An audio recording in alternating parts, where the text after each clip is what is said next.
Good evening, everybody. It's Pete Morris for ComancheZOOM on July 15th.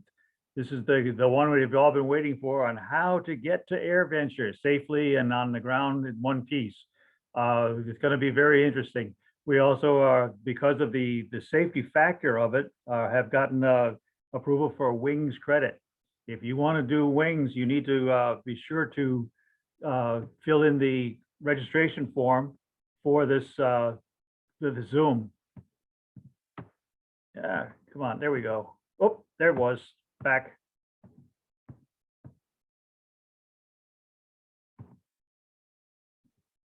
There we go. For the Zoom credit for wings, go to northeastcomanche.org, click on the ComancheZOOM page link, and then on that page, you will find the registration form. Fill that thing out, send it in, but be sure when you get back on the Zoom that what you've put in the registration form matches what's in the for your Zoom ID, so we can find you, be sure that we can identify who is on and who is not. And with that, I'm going to stop the share and we'll go back to our usual, although it's going to be a little different. I get to host it tonight, so I would love to have you click in now and say who you are and where you are. I don't really much care at this point what you fly, because it's almost all Comanches, but if you have a short tidbit about your latest experience of flying into AirVenture, that might be interesting. So do that for me, who you are, where you are, and any war stories you have about flying to AirVenture. Go for it.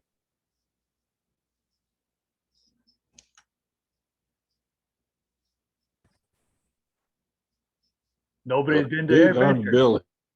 Okay. Pete, I'm Bill Hicks in Walsenburg, Colorado. And I haven't been to AirVenture for many years. Now, the last time I went to AirVenture, I drove. So it was a piece of cake. But I did fly to Lakeland, and I was very impressed on the quality of the approach and the control of the approach. I was there a day early, and the really nice thing about it is that they asked me to turn on my ADSB because they wanted to know who I was. And they referred to me by my tail number after that instead of just Piper. That was cool.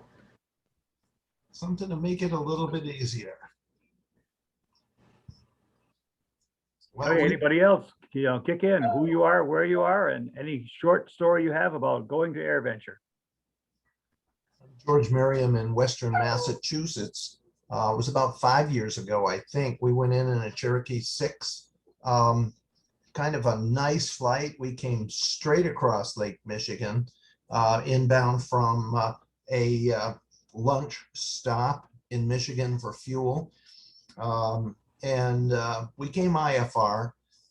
It was an instrument arrival into visual conditions. And we headed for, and I remember you saying FIS, but I can't remember. What is the first waypoint that you head for? We arrived at that first waypoint and then picked up whatever. I think it was a musketeer that was in front of us, so we had to equip time slowing down. We were down at the regular altitude.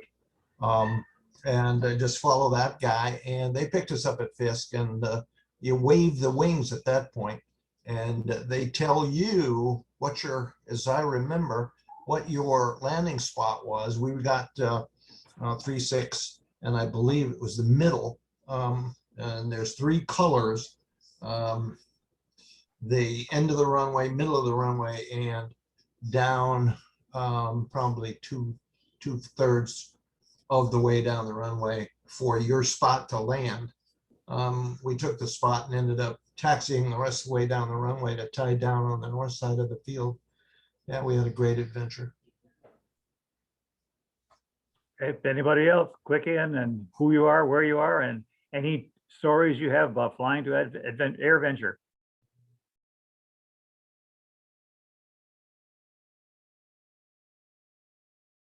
If you're going to talk, you got to unmute.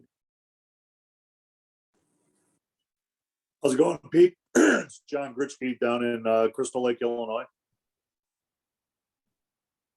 Can you hear me? Yes, got you, John. Have you been to AirVenture? Okay, good.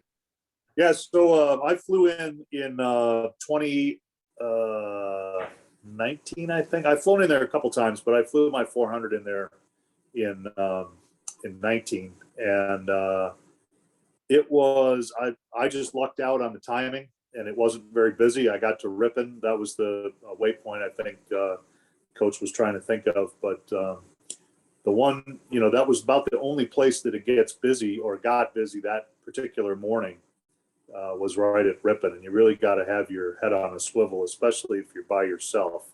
And the only thing I would say is that if you've got passengers, whether it's 1, 2, 3, or in some cases more than that, brief all your passengers and let them know how to find other traffic and scan their section of the sky.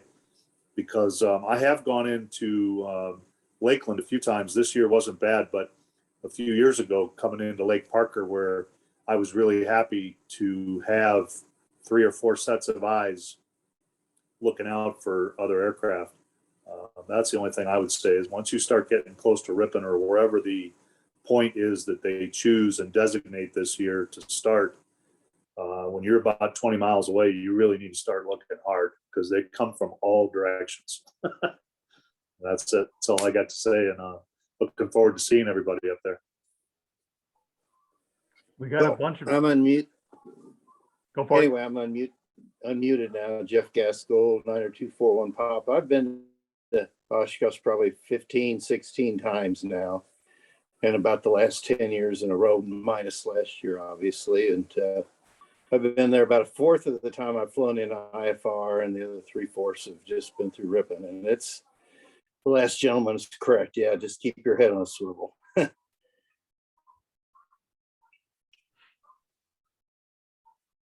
Okay, anybody else? Key in who you are, where you are, and any experiences you've had flying into AirVenture.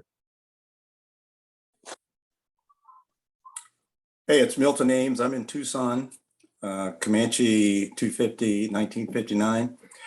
I've been to Oshkosh once, not in my airplane, but I did camp.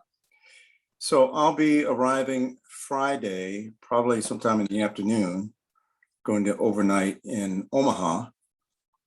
And hopefully the weather will let me get in there pretty decent. I haven't really been in the traffic pattern there before in that elephant walk, but I think I'll be able to get in the flow and stay out of trouble. As I mentioned, when I went to Lakeland this past time, they were using the ADSB to identify people.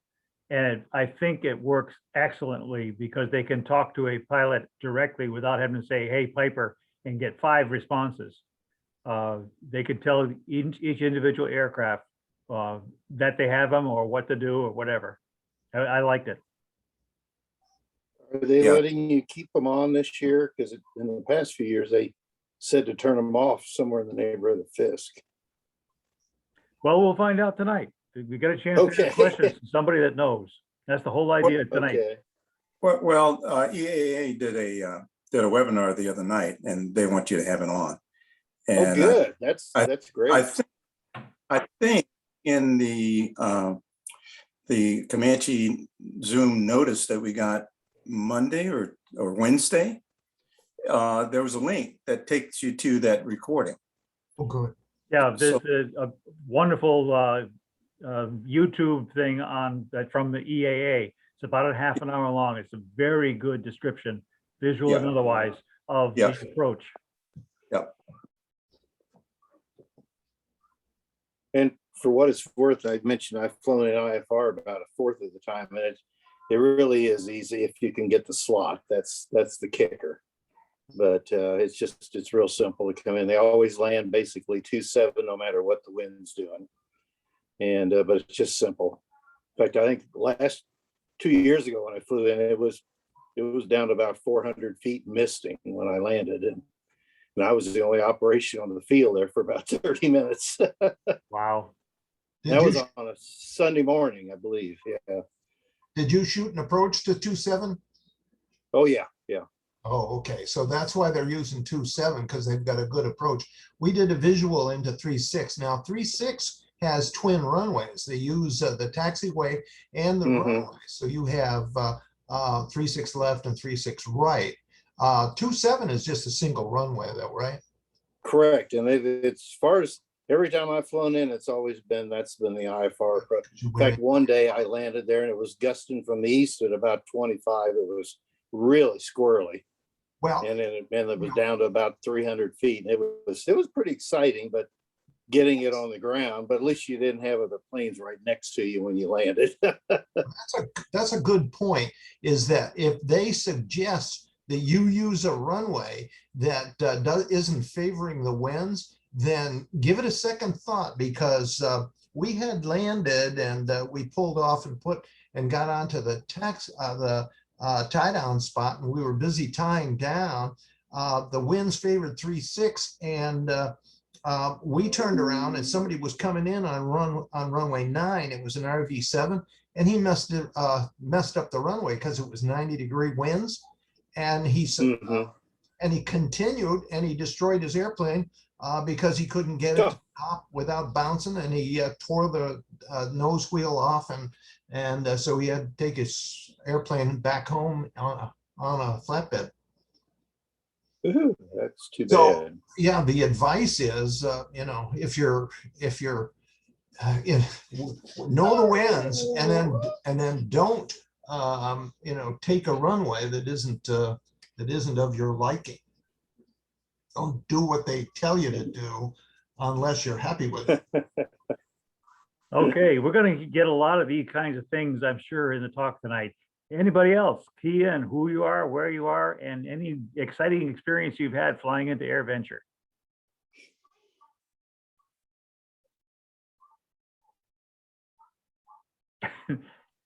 This is not ATC. You don't have to wait that long.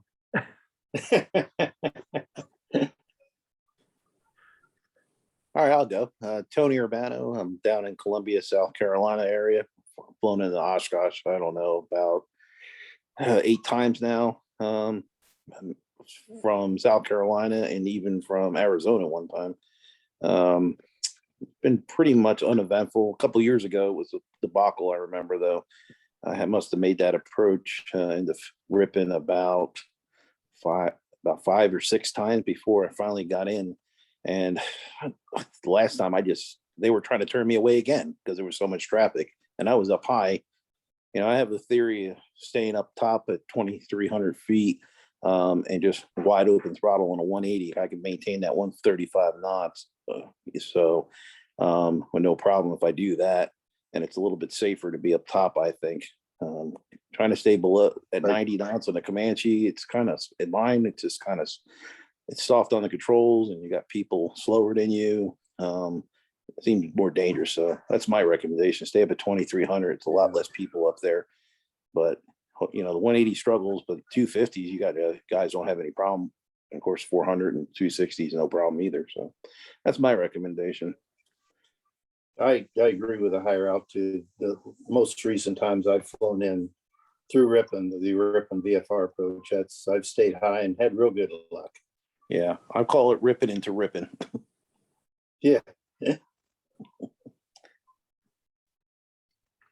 Anybody else? Go for it. Key and Mike, who you are, where you are, and any exciting stories you have about flying to AirVenture.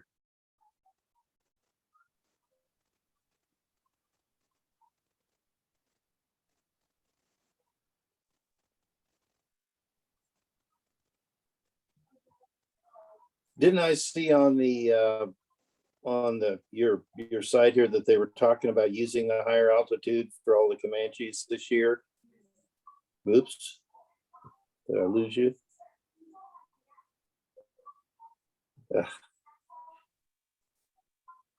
Yep, I'm back. Yeah, I'm not sure. I didn't see it anywhere. Somebody was telling me today that's flying up in an RV, and I was recommending the higher altitude. And he said that there was somebody recommending to stay lower, and I said I would not do it. Well, we I could, agree.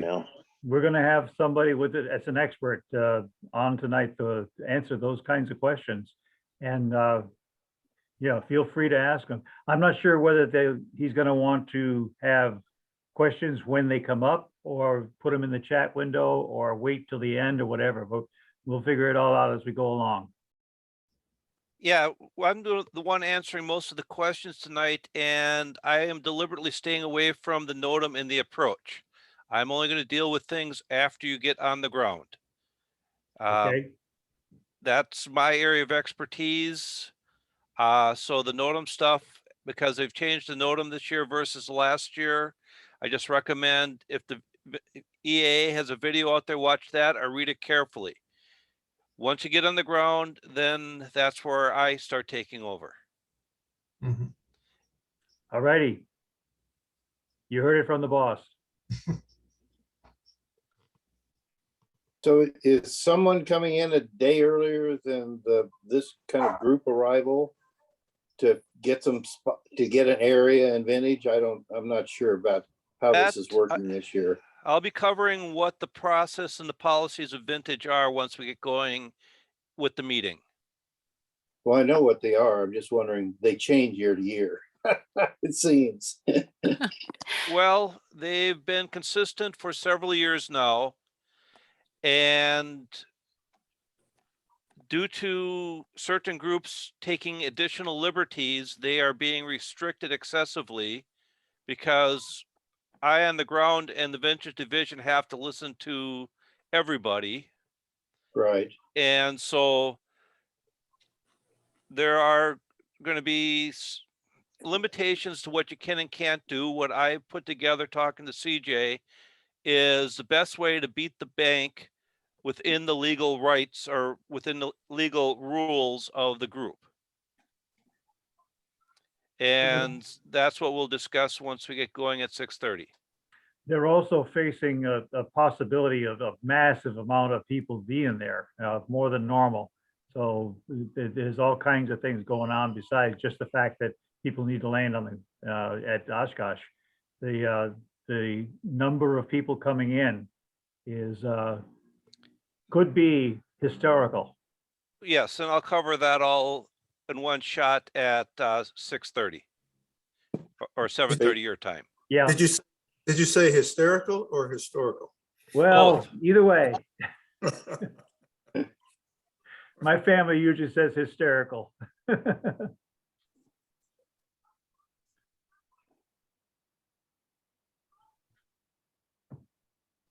Okay, this is anybody else? CJ. Go ahead and key the So mic, who you are, where you are, and any exciting news, experience you've had going to Oshkosh. My name's TJ Johnson. I'm based just north of Detroit. I'll tell my favorite funny story about being Oshkosh arrival. So we're all in the Rush Lake hold. It's Thursday night. We're trying to get there. You know, the fields, I can't remember exactly why the field's closed, but there's about 10 of us in the Rush Lake hold, and there's a little high wing running 65, 70 knots max. The ceilings are low enough, the 2300's closed. So they're working us around. ATC is doing an awesome job, stepping people in and out, keeping us in the hold. And finally, they say to this high wing, they say, high wing, what do we call you? And you hear, John? So for the rest of the day, it was John. John turned right, John stepped left, whatever. But so it was fun.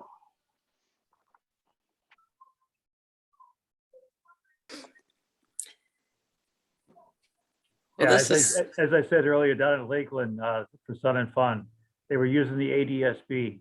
And I thought it was a great way of handling the traffic because they could talk to you by your tail number and made it very easy to understand who they're talking to.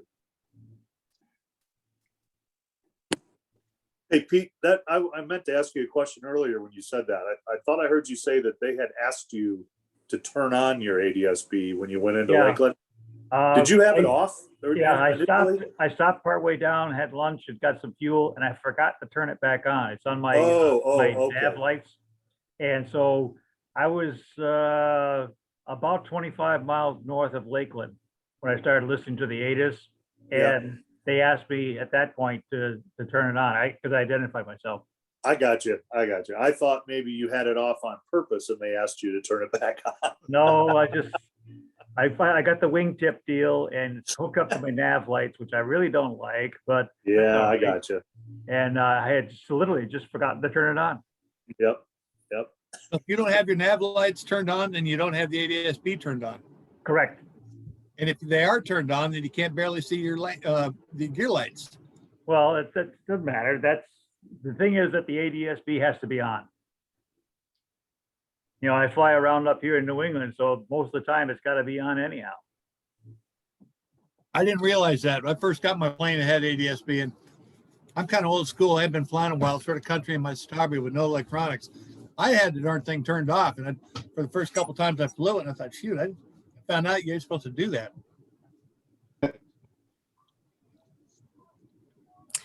Well, this is CJ. Pete's hosting because I've been sick as a dog the last 2 days. But what I have is the secret knowledge about ComancheTown until one of my fellow co-chairs gets in. I do want to say that Zach Grant has, so ComancheTown with, ComancheTown's interesting this year. We have 65 Comanches registered to come in. We're guessing we'll get something like 3/4 of that just because of weather and annuals and things getting late. And so Zach Grant recommended go ahead and fly at the 2,300 foot level, just as Jeff, you and others have said. At Fisk, typically they're going to ask you to slow down. That gets us into our gear down speed anyways. And all of the Comanches are capable of 135 knots. The 180s will be pretty firewalled, but we can do it. And as Randy said, he's going to be talking about, he's a co-chair of Vintage Camping, and Vintage Camping has very kindly tried to work with us to stay within the rules and still, as much as possible, keep us together. So Jeff, if you have not gotten the notice, I'm going to post the link into the chat window on how to register for ComancheTown. And one of the benefits. I'm registered, I believe. Oh, I've good. got that on the PowerPoint if you want to show it, Chris. Yeah. Anyways, if there are questions about ComancheTown, most of them are going to be answered by Randy because we're really needing to stay and work with Vintage, and they've been wonderful about trying to work with us. And I'm going to conserve my talking. I'm a little better now than I was earlier when I couldn't even lift my head. On the screen now is how to register with the link that I have on my website, our website, to register for ComancheTown itself. Go to northeastcomanche.org, click on the ComancheZOOM page link, which is right near the top of that page. And then on the ComancheZOOM page, there is a link for the registration form. Fill it out and it's a done deal. Are you going to And put up actually- a list? Pardon? Are you going to put up a list? Because I emailed you and my first registration didn't go through, but you said my second one didn't, but now CJ says it might not be there. This is not the link itself, but she says she's going to put the link in the chat window. Okay. Is there an email confirmation you get back? I never got one. No, you don't. This is who is coming. This is as of yesterday.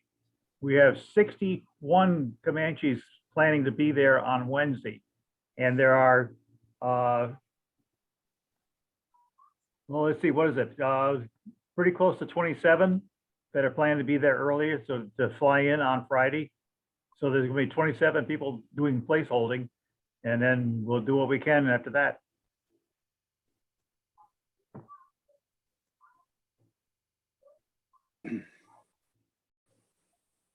So once again, you ask you to, if you want to, key your mic and who you are, where you are, and if you have any stories about going to AirVenture. Pete, I have a question. Mike Newman here. Yeah. So when will we get the list of people and the schedule of when they're arriving and so on and so forth? I think it's available on a website, and I'm not sure how to get to it myself. I just got my computer back, so I'm kind of behind the 8 ball on that. But I can send you. I can. It's going to be available. Okay, because I was wondering, I plan on arriving Thursday and helping out. as much as I can. So who's bringing the equipment, the tents and so on and so forth? CJ, So, you're gonna have to answer that. Yep. Okay. So first of all, the general request here, and Randy may be reiterating this, is if at all possible, arrive either 7:22 or at the very latest the morning of 7:23. If you come in earlier, great. There's at least 5 Comanches that we're expecting to have on the ground 7:22. Several. That's the date, people. That's the date, not the time. 7:22. That's the Thursday or Friday. I don't have a calendar. That is, yep, good question. So 7:22 is a Thursday. Okay. 7:23 is a Friday. Oshkosh opens officially. Randy, is it Sunday or Monday? Monday. Monday. Yep. The So convention officially starts on Monday, but if you are driving or walking in, they will require a wristband on Sunday. oh, helpful to know. Thanks, Randy.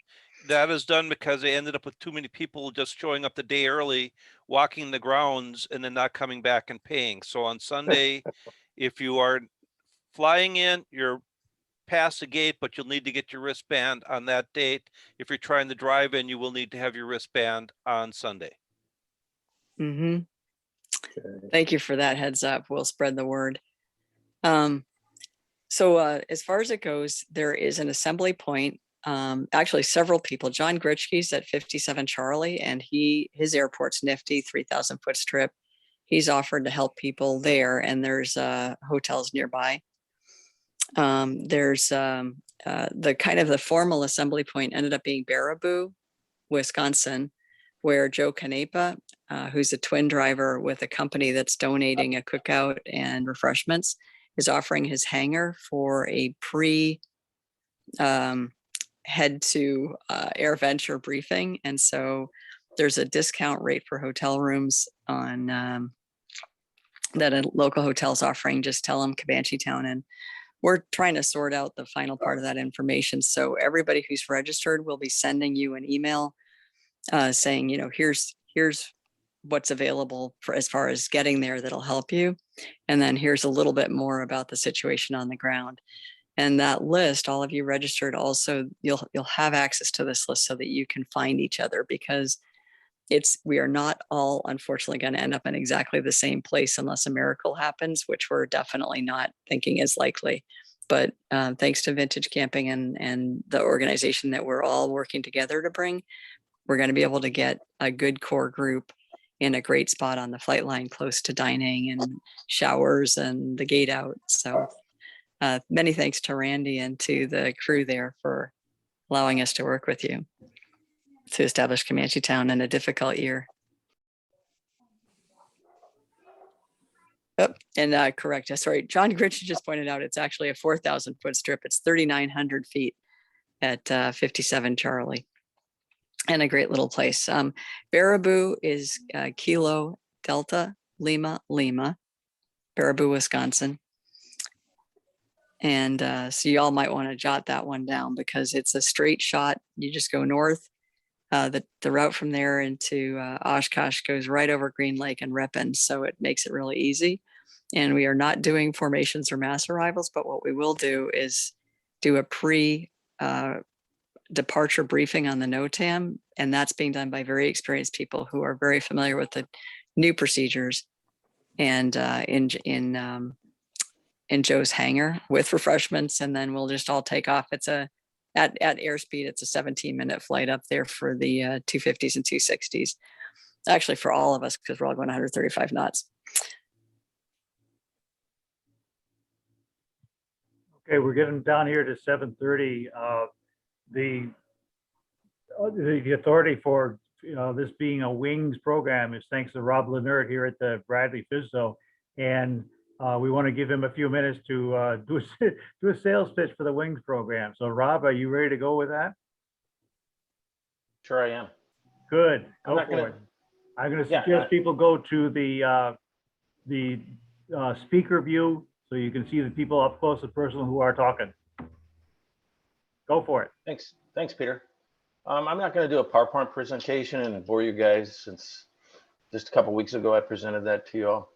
But I do want to take a minute just to say I am in Niantic, Connecticut.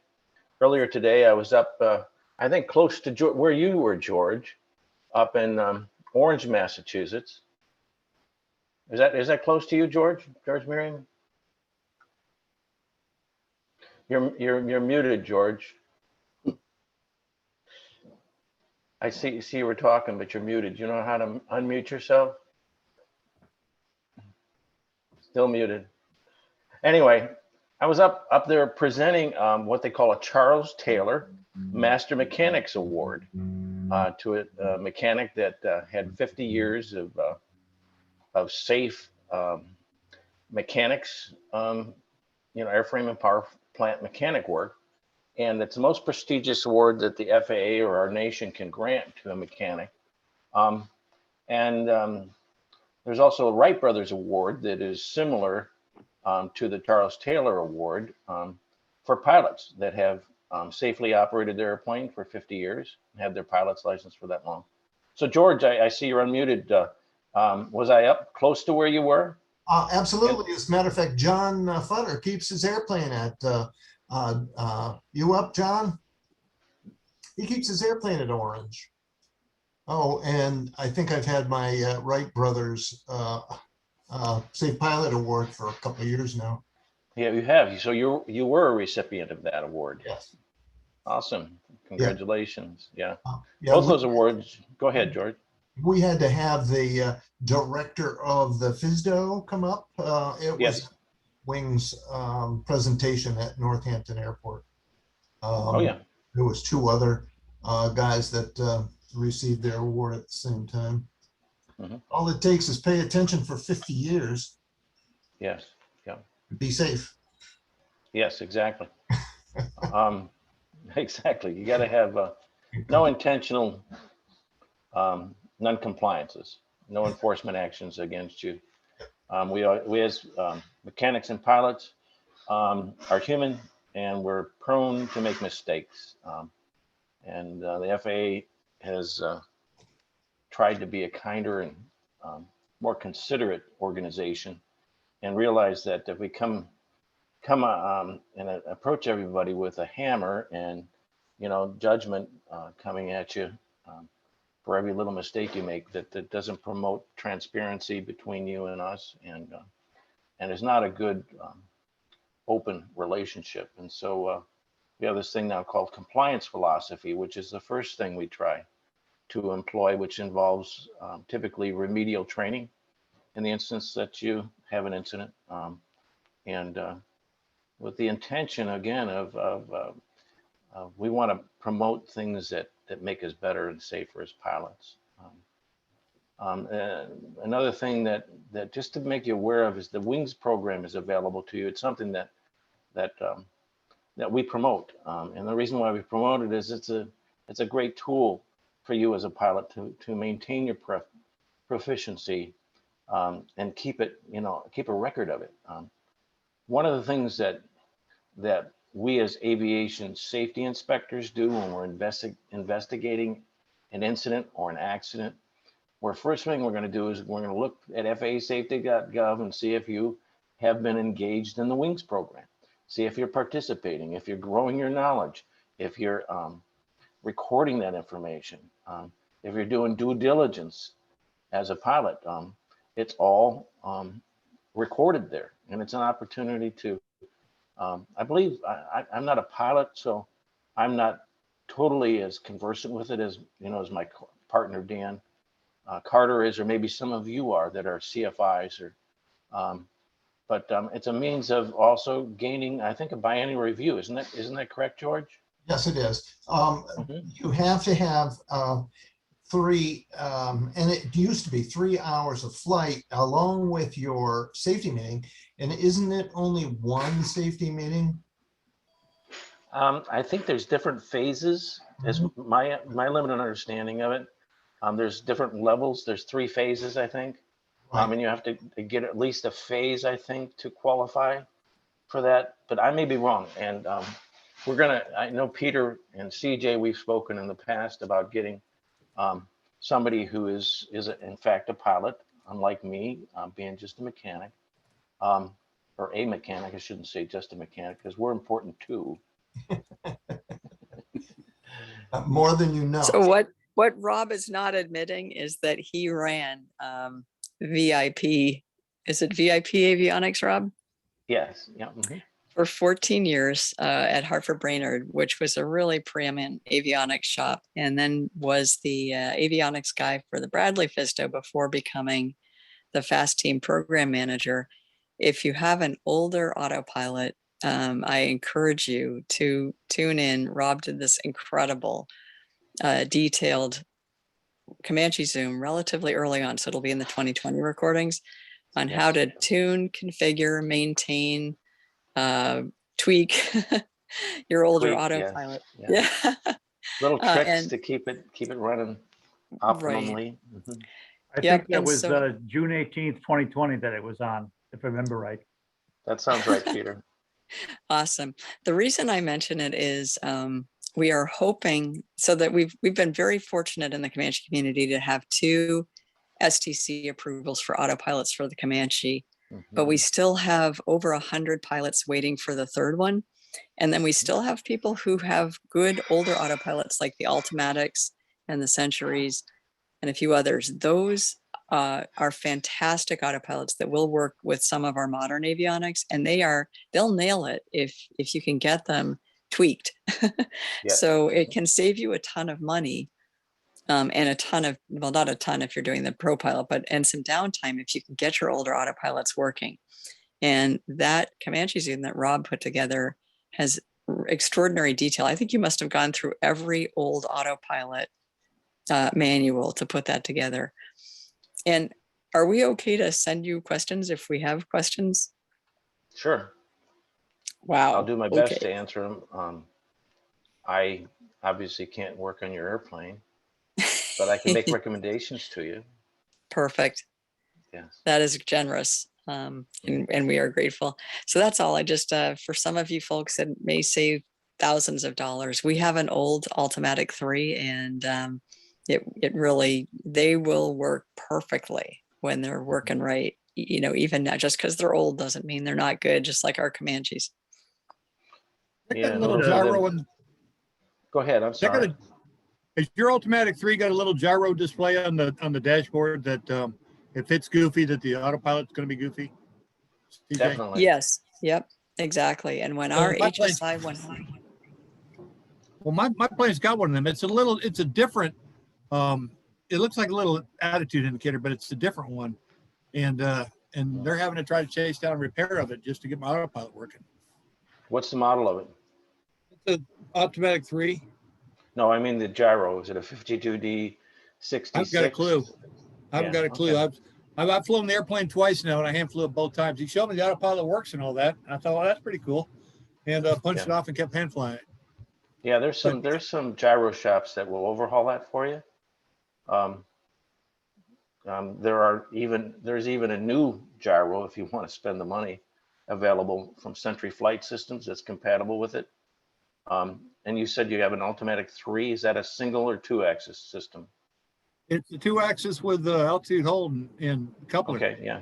So Century Flight Systems, their 52D 67 gyro, which you can buy new from them, is available through Century Flight Systems, and that would be compatible with that autopilot. Okay, thanks. I was just curious. They're supposedly messing with the plane. I'm down for shoulder surgery, so. Yeah. Chris, you have my sympathy. Just a real quick note, we overhauled our Narco HSI 100 to some derision from people who thought it was funny that we didn't go the G5 route. But the Narco had performed beautifully for 50 years and then started this very graceful, hey, I'm getting sick here. So we decided to keep it. There are shops that will overhaul, and then Ultim, and then Century is still there, and then Autopilot Central in Tulsa, Oklahoma is also worth a call. Yeah. Yeah, as you see with any autopilot system, especially Part 23 or even these new ones, in order for them to be installed in that aircraft, they had to meet a standard of safety and operational requirements. And so, at one time it worked well. It's just that they have some weak spots. which that video that we did, or that Zoom meeting that was recorded that we did, goes into a lot of those weak areas, those weak areas in those older autopilots, and some of the things you can do to either nurse it along or make it better. Yeah. And I'll post a quick note into the chat window. Meetings.northeastcomanche.org is where all of those recordings are posted. There's now something like 65 of them. You can also get to them on the Northeast Comanche webpage. Click on that ComancheZOOM page, and at the top is the list of things that are planned for the future, and at the bottom is the list of the recordings. And there's one more issue that I want to be just candid about regarding the wings credit tonight. Peter and I have been in dialogue with it, and one of the things that makes it a qualifier for wings is that it's obviously a safety enhancement. Unfortunately, this year, the FAA has declined to go to both Oshkosh and Sun and Fun, which normally they have a big group of people that are there presenting and doing safety seminars and stuff. And so when I first did the request up my chain of command for approval for this event with the Oshkosh, information and all, it got rejected. And so I redid it saying it was about, flying into an airport or controlled airspace, safely flying into a controlled airspace, and removed all the Oshkosh information of it. And so it was approved at that point. So Peter, tonight I want to make sure that we're just not talking about taxiing around and where to go to on the airport, or at the event, that we've got to talk about it. And see, that was my understanding, that we were going to be talking about coming into the airport. And is that still going to be discussed tonight? That's my question to you. We're going to try and do that. I've got to find the stuff from EAA so we can bring that up. Okay. So while Randall's doing his thing, I'll be searching around if I can do it to find out what we got. Or anybody else that wants to talk about, coming in and the procedures. I know you had mentioned that there's a new NOTAM, or a new, there's some new things that were about coming or approaching the airport that are correct this year. Yep. So Yeah. if that could be discussed, that would be very helpful for me to do offer wings credit tonight with integrity. Okay. Yeah, and I think it's important also. There's a set of links also that we'll be posting into the chat window that people need to know about. These links plus the pre-departure for Oshkosh NOTAM review that'll be done at Baraboo for anybody that can make it in. And that, just a little bit more on that. So Baraboo, again, Wisconsin, is KDLL, and Randy Hytry actually had recommended it as a good assembly point. Once again, because Comanche pilots are not experienced at formation, and we have never tried to change that yet, although that may change in the future, it is not a mass arrival. It's not which has to be approved by the FAA, and they had 6 and they said no more. It is not a formation flight in, which is something we as pilots can do, but we're not trying to do that. It is simply an assembly point where people can grab a hotel. There are 10 camping spots outside the fence at Baraboo, which they've granted us. And there will be briefings on 7/23 at 0800 local time, and 7/24 Saturday morning at 07:30 local time. And those briefings will be by people who are very familiar with and have reviewed the new NOTAM procedures. But in brief, there are 2 levels. And the lower level is generally used by the slower traffic. The upper level is typically used by faster traffic and twins. They're generally 500 feet apart. Nail your altitude, and it's an in-trail type of arrival approach. The Comanches are all capable of doing 135 knots. And you go to Ripon, and then at Fisk, generally they are asking you to start to slow down, and that's when we will be dropping our gear. Our gear down speed is 150 miles an hour. If you are able to be going a little bit slower, it's nicer for your gear motor, but for this, and at that point, and so I'm not going to try to talk about the details of that, mostly because I'm not current enough to do so properly, but I'll be posting the EAA's guidance into the chat window, and that's both a link to the NOTAM, a link to a set of videos, and then a link to a very good 30-minute video. It is a must to be briefed on that NOTAM before even trying to approach Oshkosh.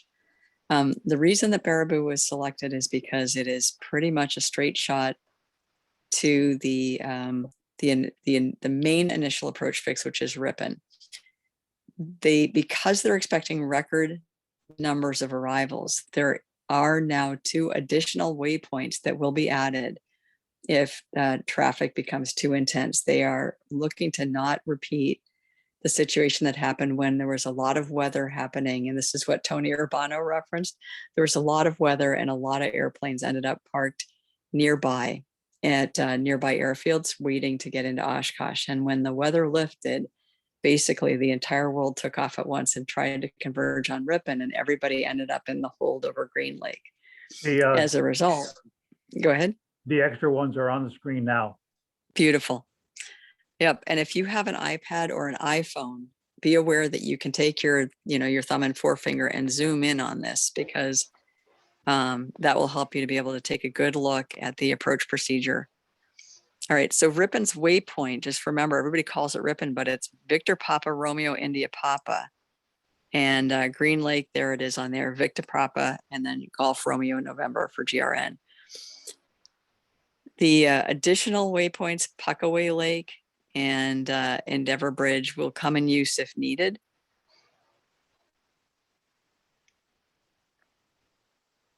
And all these links will be posted into the chat window. In addition to that, when we start to send emails out to everybody registered for ComancheTown, and that'll be about 65 people at this point, unless it's gone up recently, you all will be able to therefore contact each other. And as the time gets closer, just like a regular fly-in, we'll be sending out updated information. So you do not have to be flying into ComancheTown to get to register for ComancheTown. There's a section in there where you can check a box saying you're driving in. If you're coming in a different type of aircraft, you can just tick that box and put a note into the comments window. Hey, That's CJ, I was wondering if maybe one of the CFIs, maybe George, I know George is just putting you on the spot, could just No explain this to somebody as ignorant about this as me, in simple terms, so that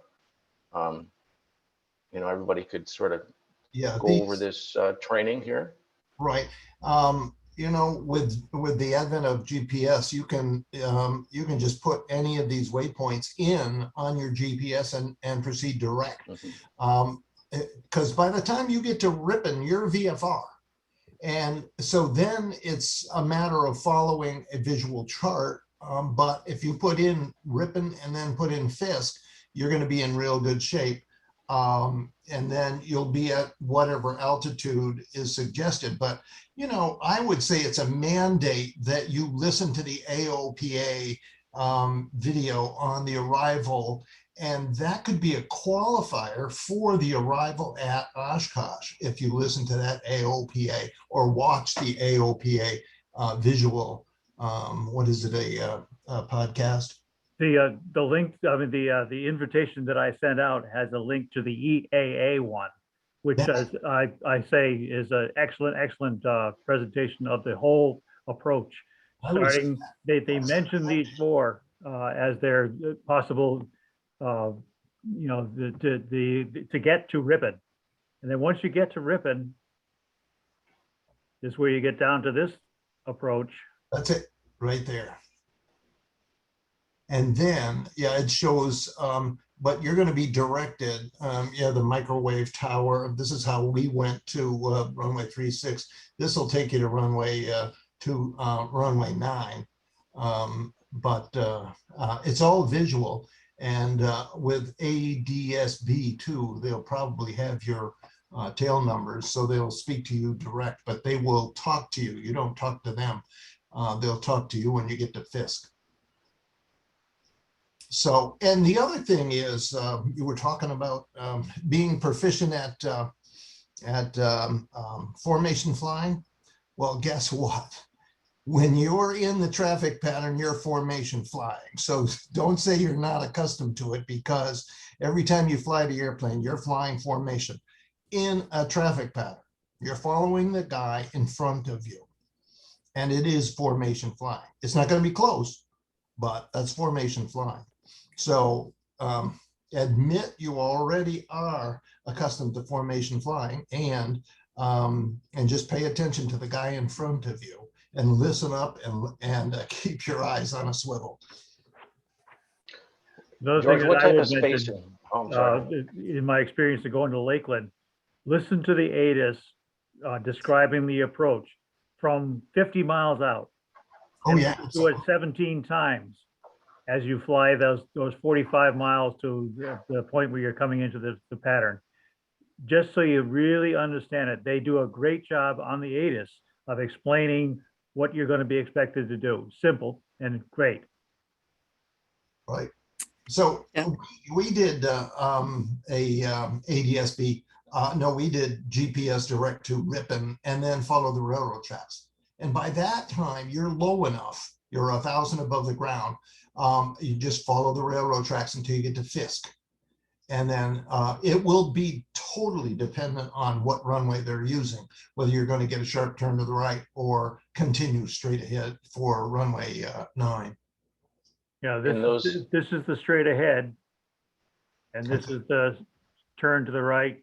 That'll be for 3-6. And 3-6 has 2 runways. So you'll be either in from the tower, they'll switch you over from that contact at Fisk, they'll switch you over to the tower. And the tower is going to tell you exactly what whether you use the right or the left runway.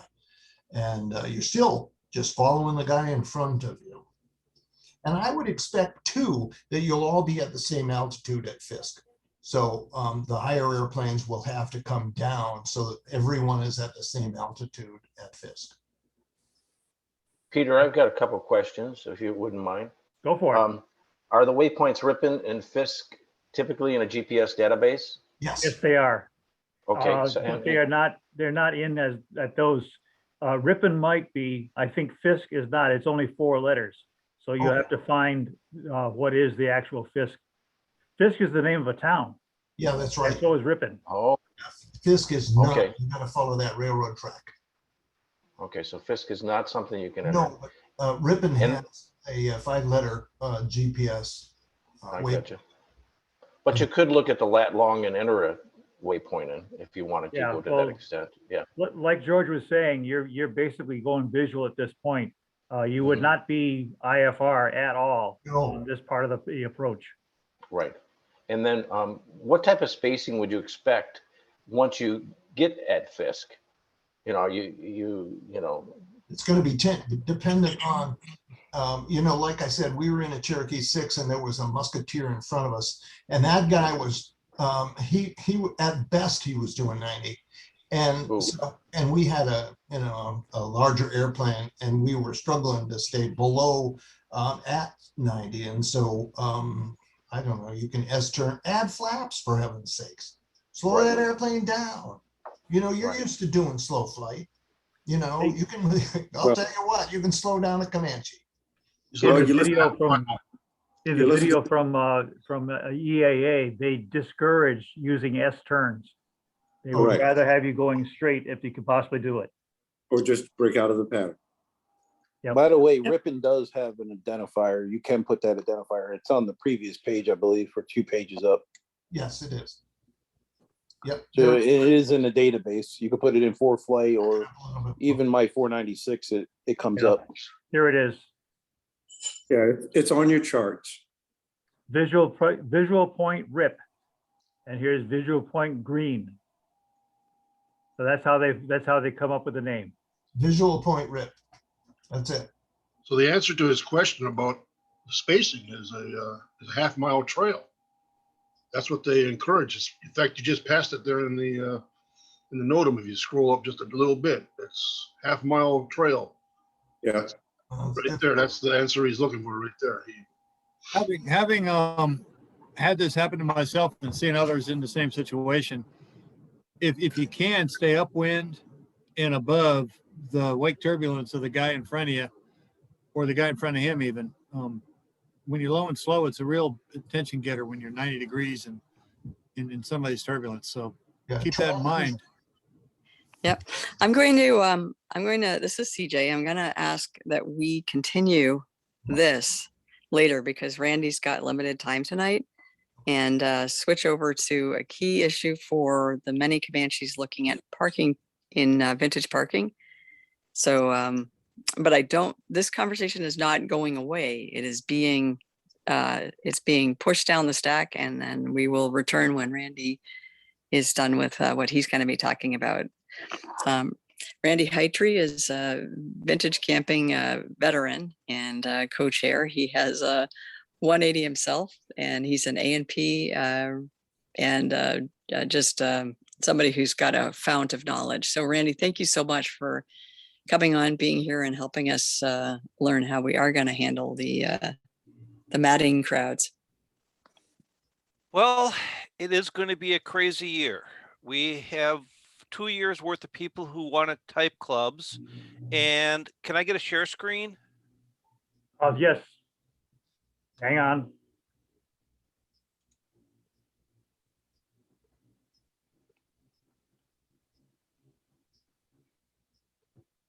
Okay, you should have it.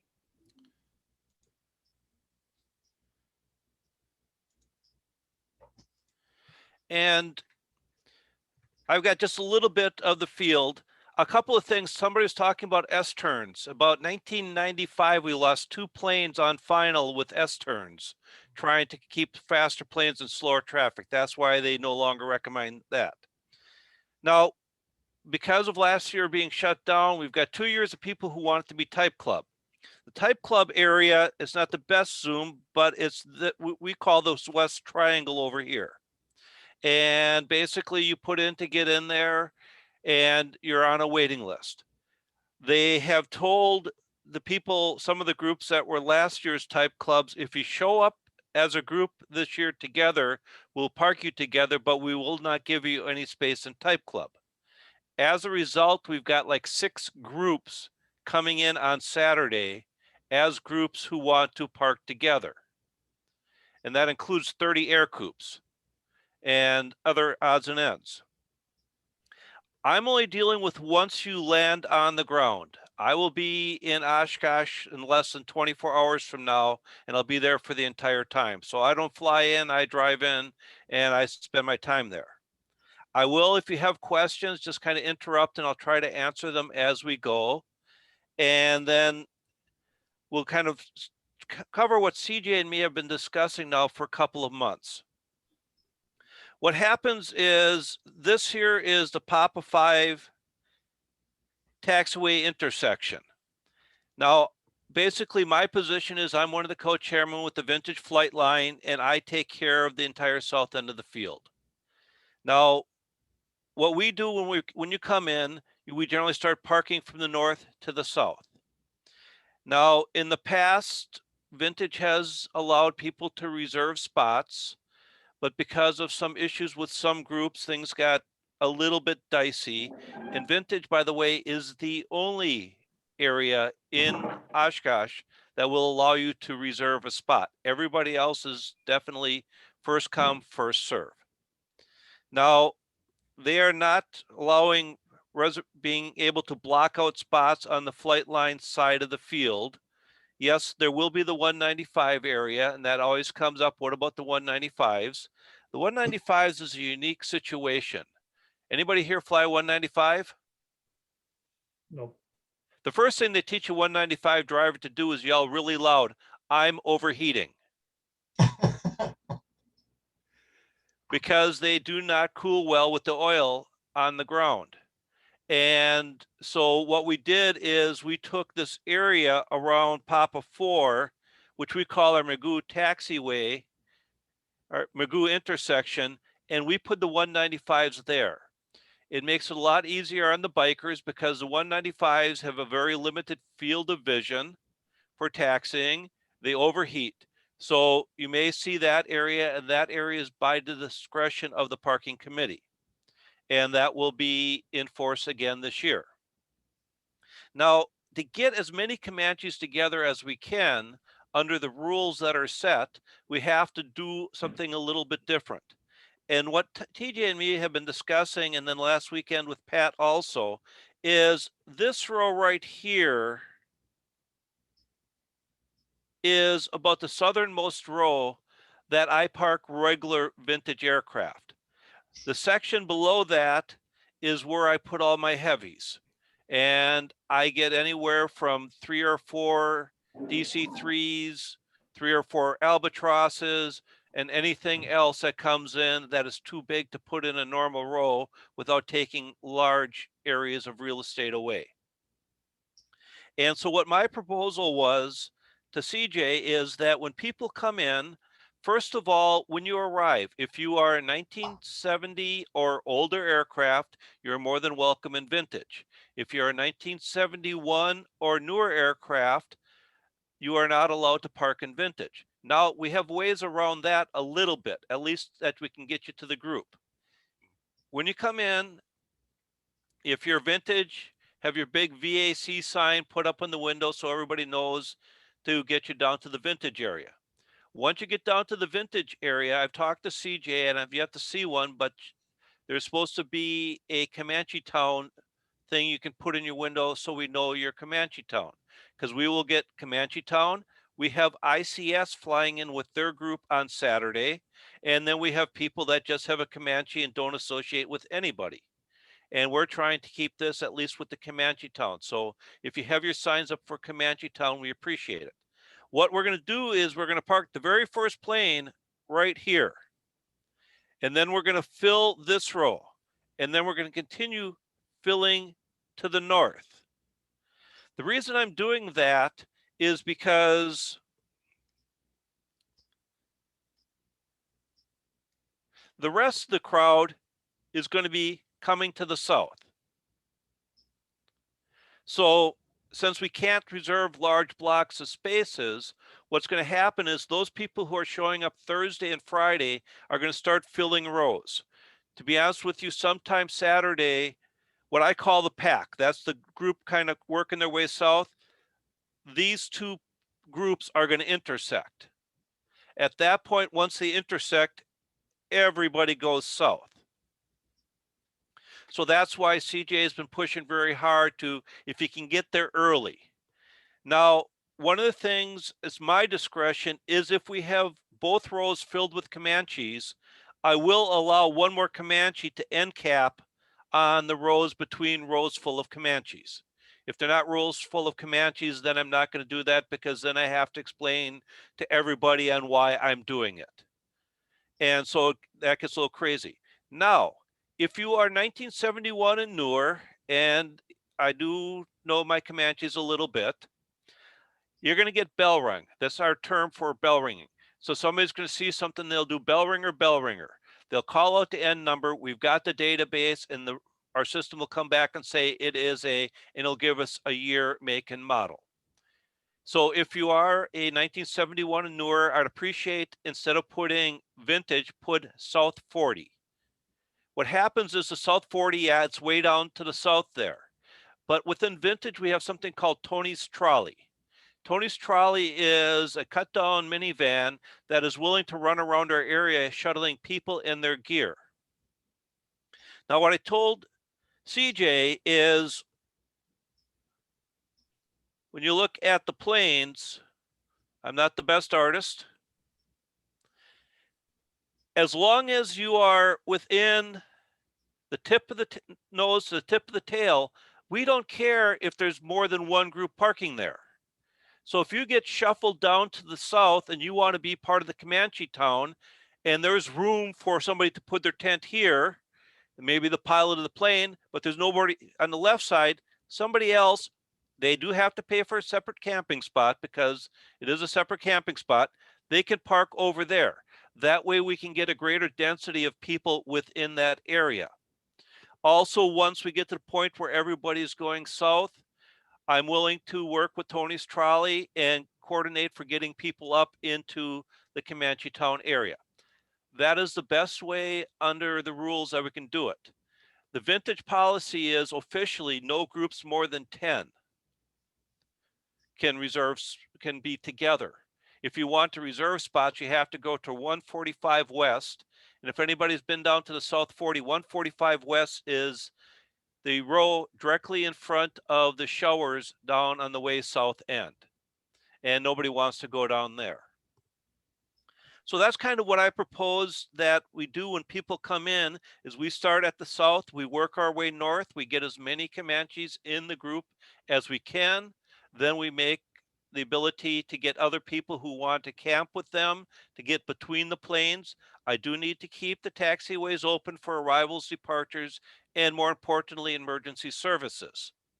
But we can end cap on the roadside because most of the emergency services will come down, pop a taxiway instead of trying to go down through the crowds.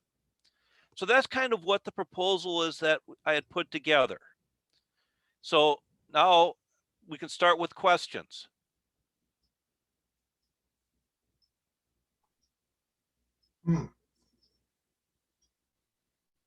I have a question, Randy. Yeah. Hey, Dick.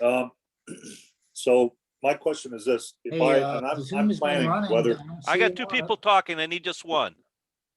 John, go ahead. Hey, Dick. Thanks, Randy. Thanks, Randy. Yeah, the Zoom is Robert running. Klein, you're open Come on mic. and get on it if you can. Robert Klein, you're I'm talking. not Could you please mute, please? Finding your name. Oh, okay, Richard. All right, I was looking for Dick. Pat or Pete, can you mute out Robert Klein, please? I'm working on it. Okay, sorry, thank you. I'll see you. Bye. I teach for a living. I did a lot of online stuff. I'm used to having the control button. I turn people off all the time. Okay, John, go ahead, please. Thank you. So my question is this, weather permitting, I'm planning to hopefully join up at Baraboo Thursday night and fly in on Friday morning with the rest of the people doing that. But I probably will want to establish my tent and then get back out and then get back in at some point later. Is that a problem? As long as you've paid for the campsite at that time, and that's just for the individual, I can live with that. Okay. If there's no credentials on the campsite, I will fill it. Okay. So put up my tent and keep my credentials hanging on the outside of the tent somewhere. Correct. Got it. What happens is when people come in and they land and they go by empty spots, they come screaming to me, why am I not parking there?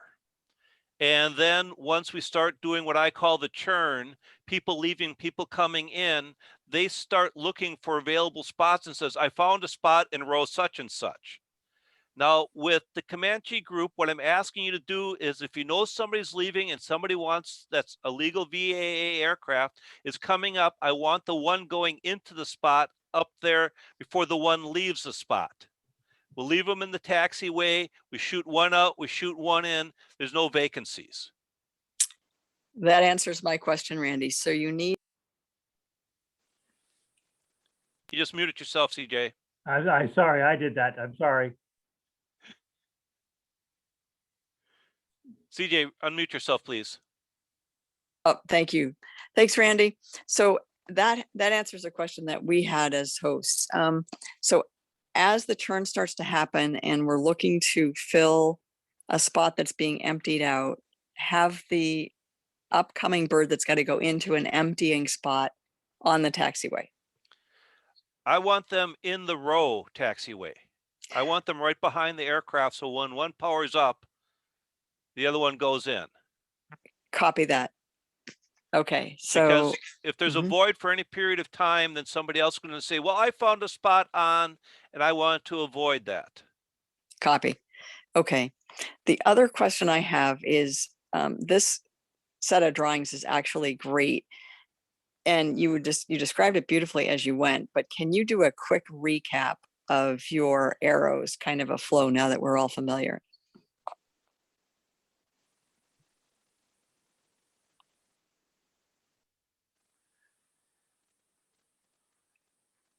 And Randy, you now are muted.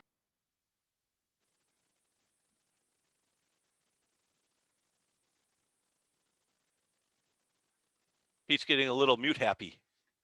Yeah. Well, Okay, things so move around. I missed. Yeah, I'm not this that is fast. Papa only half 5 done. intersection.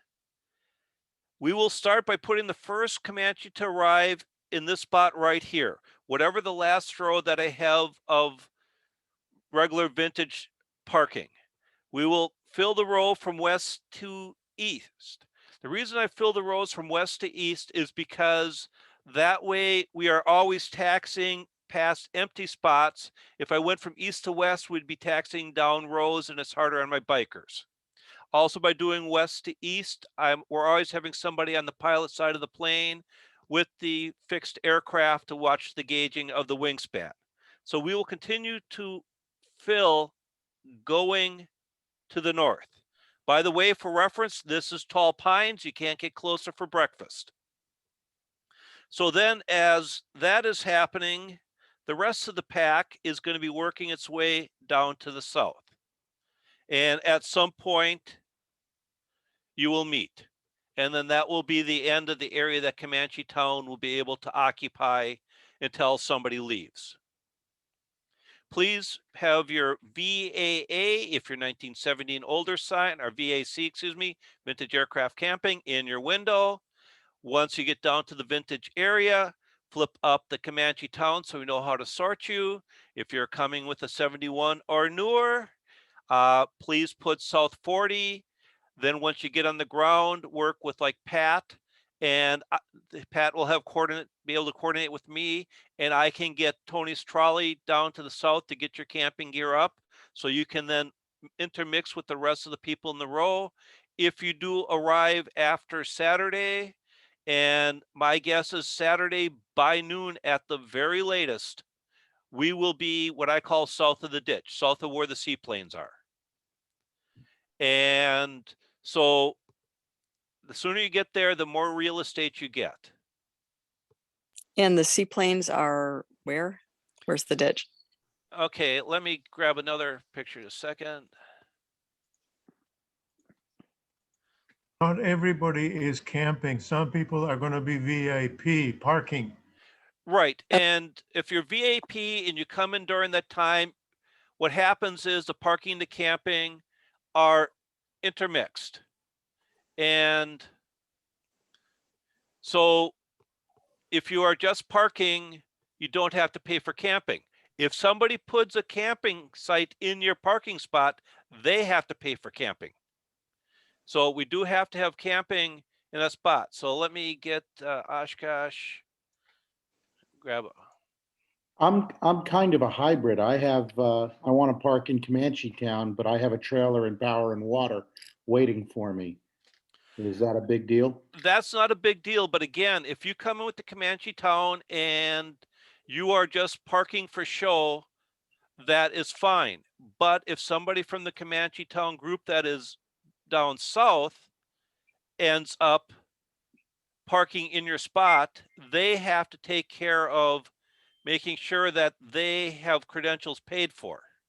So if there's a tent in the spot, it needs credentials. Okay. If it's your tent, their tent, somebody else's tent. Okay, I'm going to hit stop share and flip to a different screen.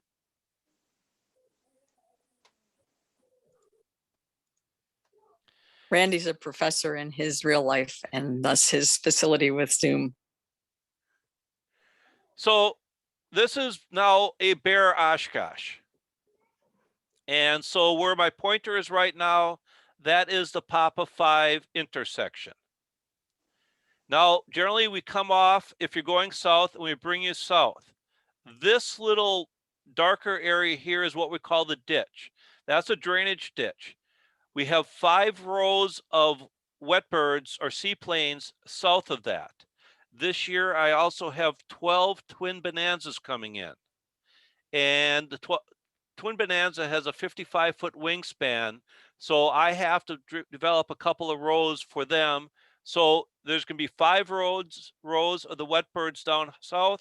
Then there's going to be probably 4 rows or 3 rows of twin Comanches and some of the heavier wet birds. And then everybody else ends up parking down through the south.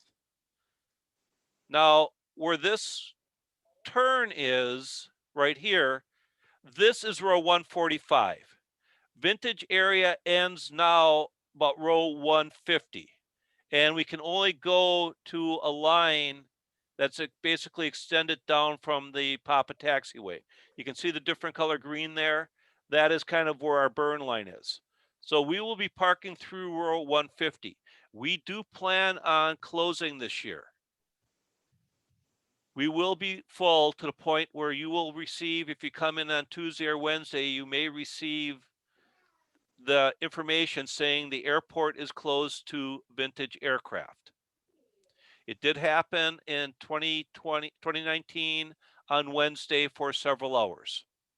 Then there is the South 40. The South 40 starts about here, and now it continues all the way down to the fence line on N. They figure they've got 520 or 550 spots for aircraft down there. So if you end up coming in that you cannot fit up here in the ComancheTown, or you're too new, you're going to get pushed south. If you're in the vintage area, then you'll be, like I said, within this constraint. And if you are older, or if you're newer than 1970, so 1971 newer, you would end up down in this area. If you wish to go to the North 40, nobody is stopping you. However, I do not have the ability to get any gear moved from the North 40 down to ComancheTown. I only have the ability to get it from the south side up to ComancheTown. So that's why I'm saying if you're coming in, ask for South 40.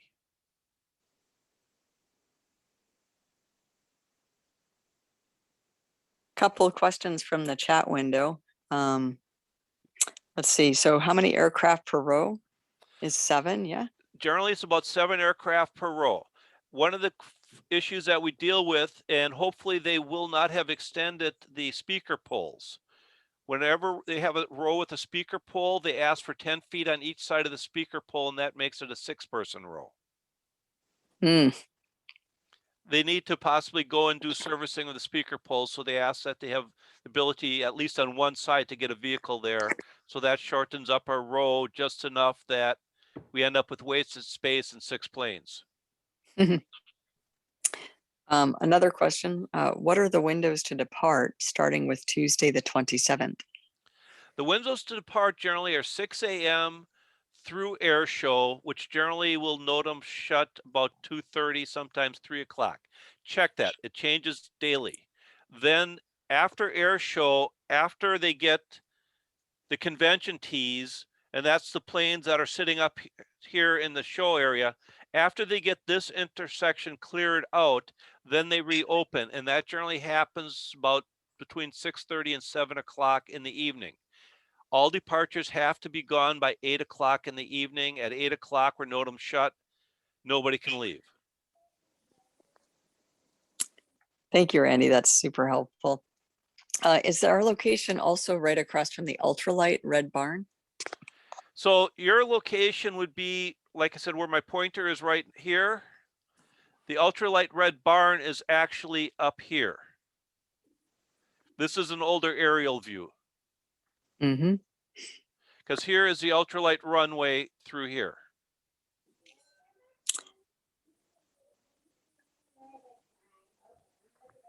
And just a comment that if it rains, really try to come in. If you've got a forecast for rain later in the week, try to come in and get in early so you're not having to taxi on wet grass nearly as far. Well, good comment, Chris. The ground is pretty good up until this point here. They've done some drainage tile, so we'll see what it's like, but there's generally a swale, and you can kind of see that through here. There's generally a swale here. On 2020, we had a lot of water standing through, or 2019, I watched a Bonanza disappear in a spray of water powering through. And so down south, they tend to have a little bit more standing water.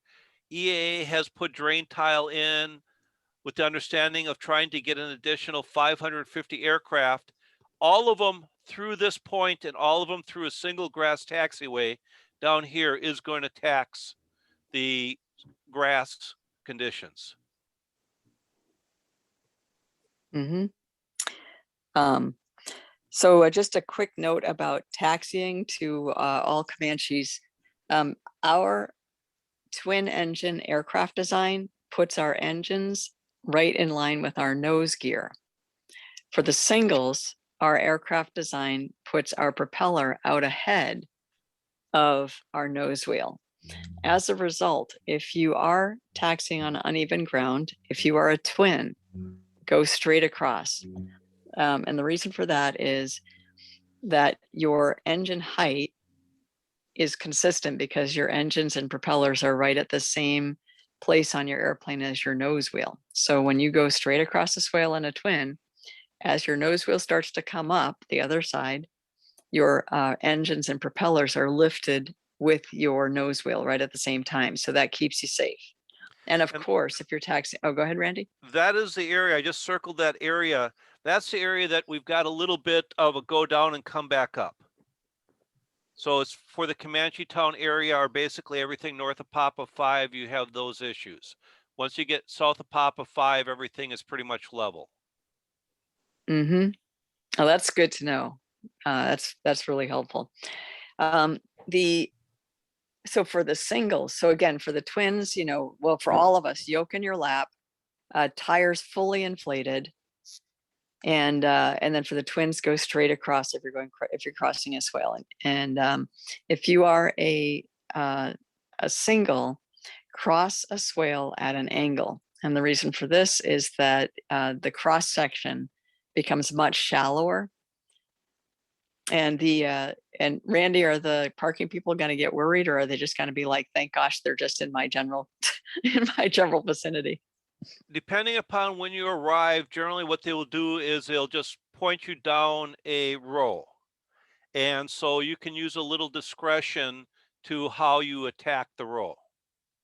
Perfect. So that's it. So for us singles, we're just going to, again, have our yoke in our lap.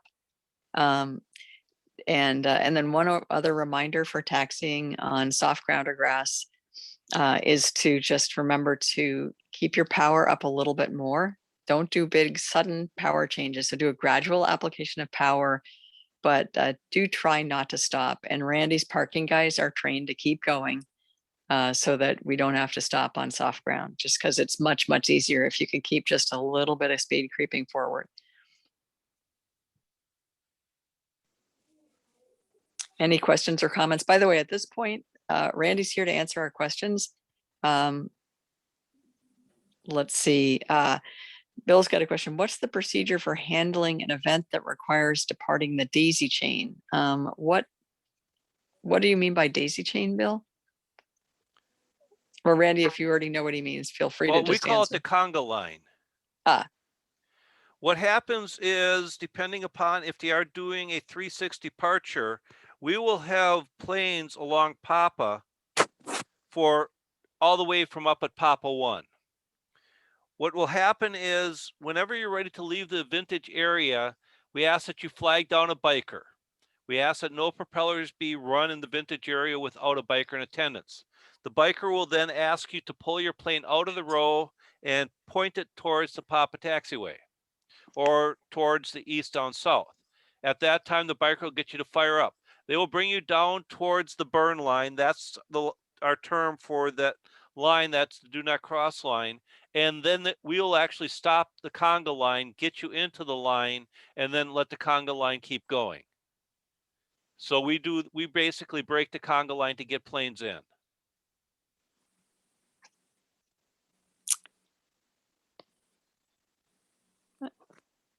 And Randy, just a quick thing. Can you point out the volunteer hut and just mention the value and importance of volunteering, even if it can't be a lot of time, just to at least understand what you all are living through so that we can work with you better? Well, if you're interested in volunteering with the Flightline group, where my pointer is right now is the Quonset Hut Cafe. This is the Vintage Flight Line, and this is where you'd stop by the volunteer. We generally do briefings, I believe, at 9 a.m. and at 1 p.m. for biker briefing. If you're interested just volunteering with Vintage in general, there is outside of the Red Barn a volunteer area that you can work with other areas also. I generally like, if all possible, come out and volunteer with the flight line. It gives you a different perspective on what is happening once you land on the ground. And the perspective will make you probably a little bit more appreciative of how everything does work in its own crazy way.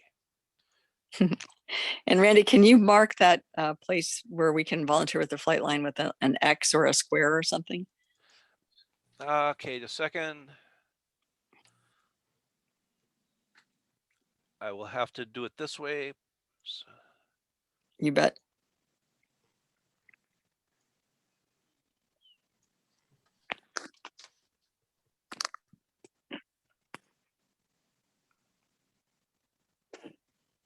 Okay, I was probably with my tablet at that time, wasn't I?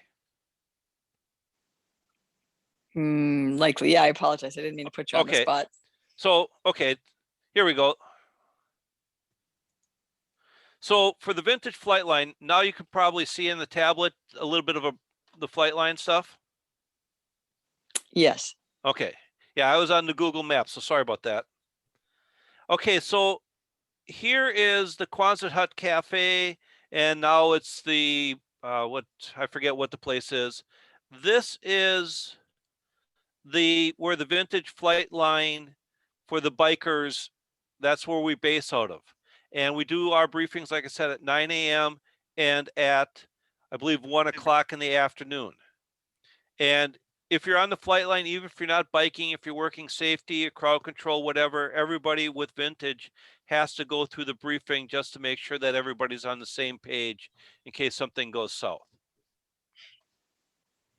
And will showing up at 9 a.m. or 1 and taking this then allow us to participate as a volunteer to support you guys? Yes. So at that point, you can get you'll get through the full briefing. You can biker brief. So if you want to come and park airplanes, if you want to just help with crowd control during the air show or crossing guards, anything dealing with the flight line movement is all done at that briefing.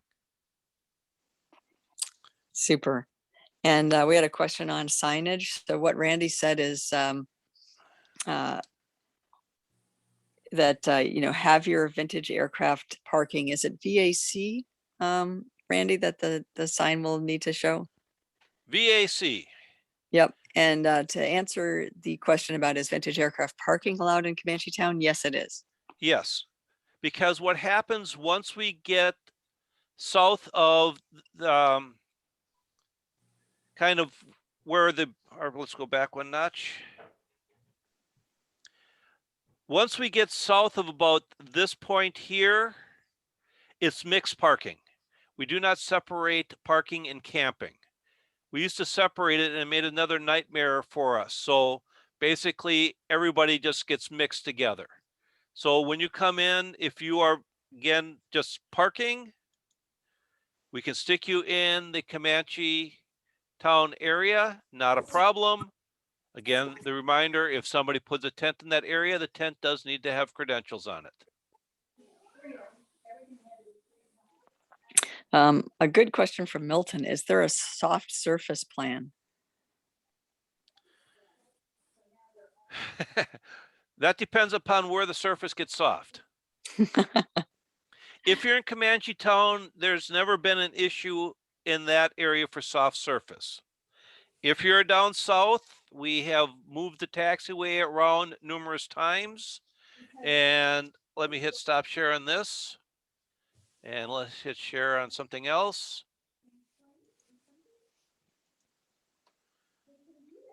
My proposal, and so far they've just laughed at me. Let's see if it'll.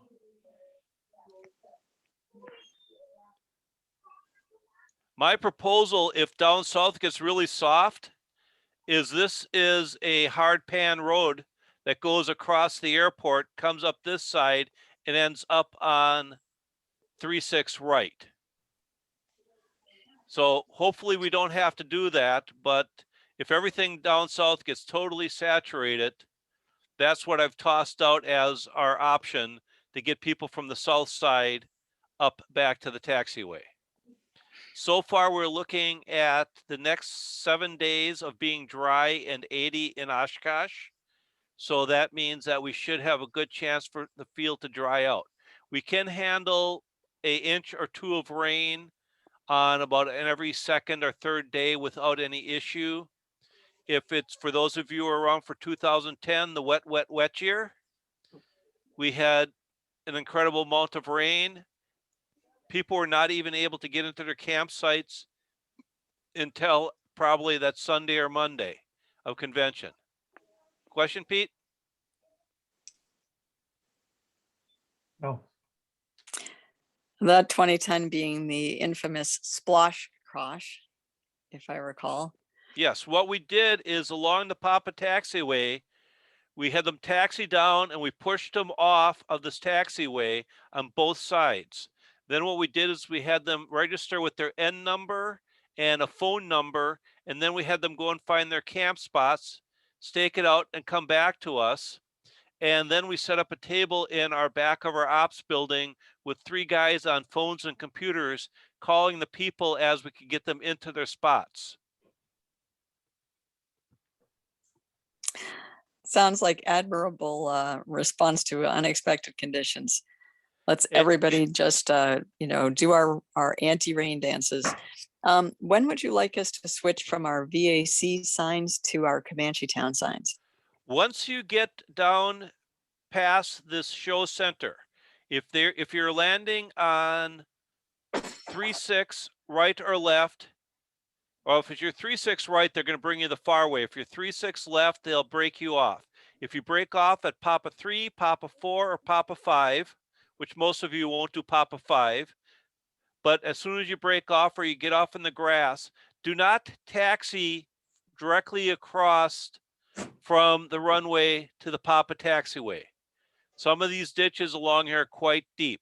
There are going to be a cone taxiway put out there. So if you come off, just get in the cone taxiway, go up to the next intersection. Then you'll come up to the Papa taxiway. And at that time, you should have your VAC up and running. If you land up to the north, definitely have your VAC up and running. And then once, like I said, once you get here, actually, then do VAC and then show them your ComancheTown, basically some point through here south, or if you're coming south, sometime through around here, show the ComancheTown. That way we can sort you out in advance. Beautiful, thank you. Let's see. Good question from Mikkel. What's our best guess on when VAC is going to fill up? And Mikkel, let me just ask you, are you saying completely full as in Vintage Camping is full, or full as in ComancheTown meets the pack, or both? VAC more, okay. VAC, we have no clue. My guess is it will probably happen, if it does happen, sometime Monday. Because generally we get the big inrush over the weekend. We get a lot of people coming in Monday, not many people leaving. We really don't start the churn until we start getting into Tuesday, Wednesday. Last year it was Wednesday and we're completely shut down for a period of time until we had enough people leave. Like I said, with the large groups that are coming in, with the responses that we're getting from the groups, it's going to be a crapshoot. Yeah, we saw the Cessnas. They have a great Cessnas to Osh, and it looks like they're about 50% higher than their previous.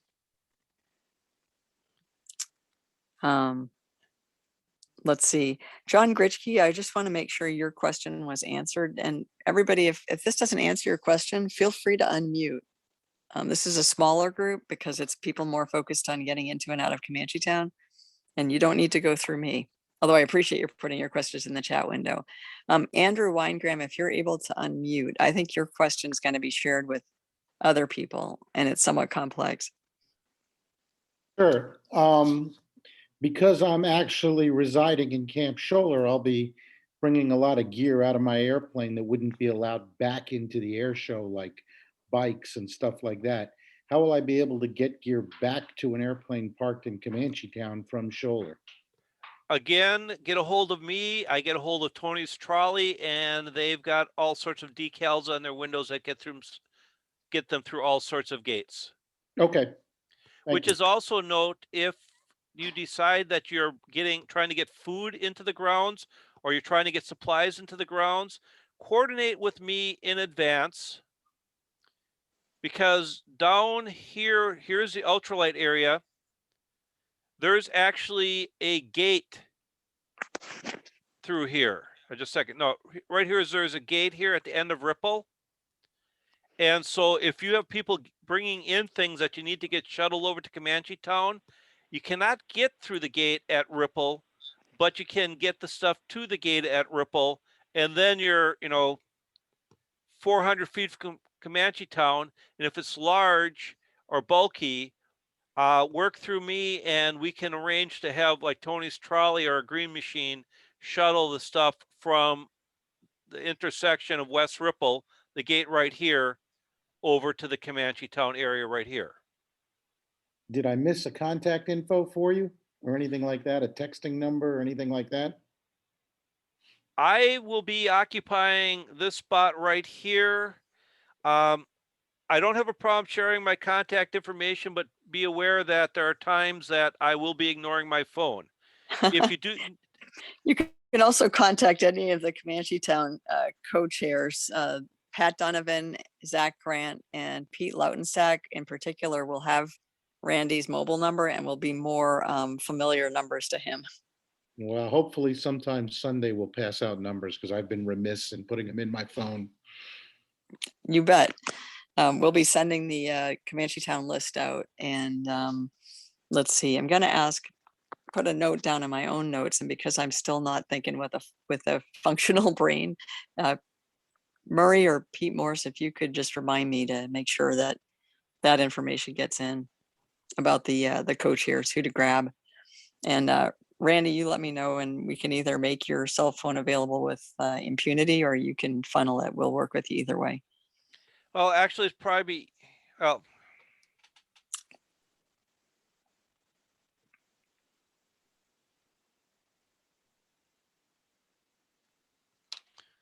yeah, let me click again.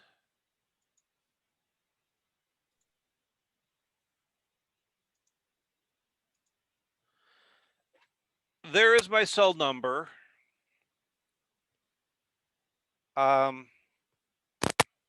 So if you need to coordinate something, that's one of the options. But like I said, there are times if I'm in the middle of something, I do ignore my phone. So I have to prioritize my priorities, so to speak.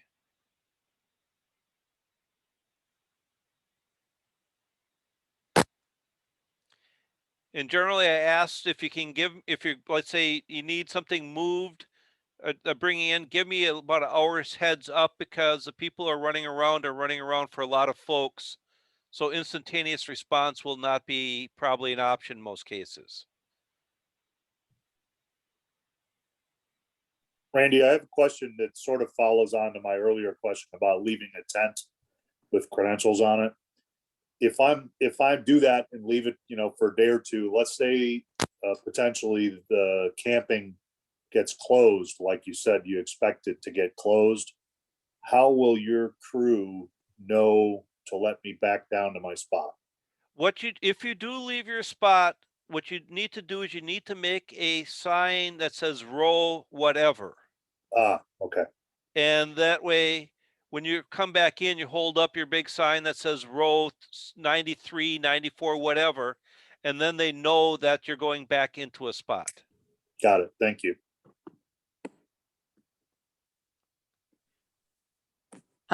couple of other very helpful notes into the chat. Some of these are related to the approach.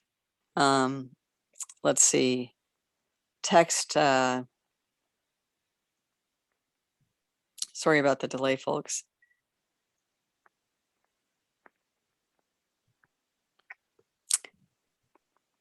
Text OSH arrival to phone number 64600 for weather updates.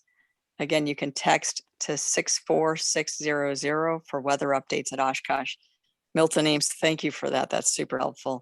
Milton, you had another question. Oh, and Jim Walcott pointed out, make user waypoints based on those points on the chart, such as Fisk and Ripon in your database.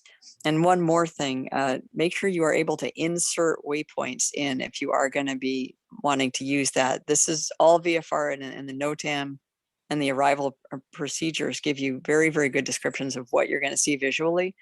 And this thing's been used for decades now, so it is easy to follow VFR, but you can also, to give yourselves a little extra help, make those user-defined waypoints and add a waypoint in ahead.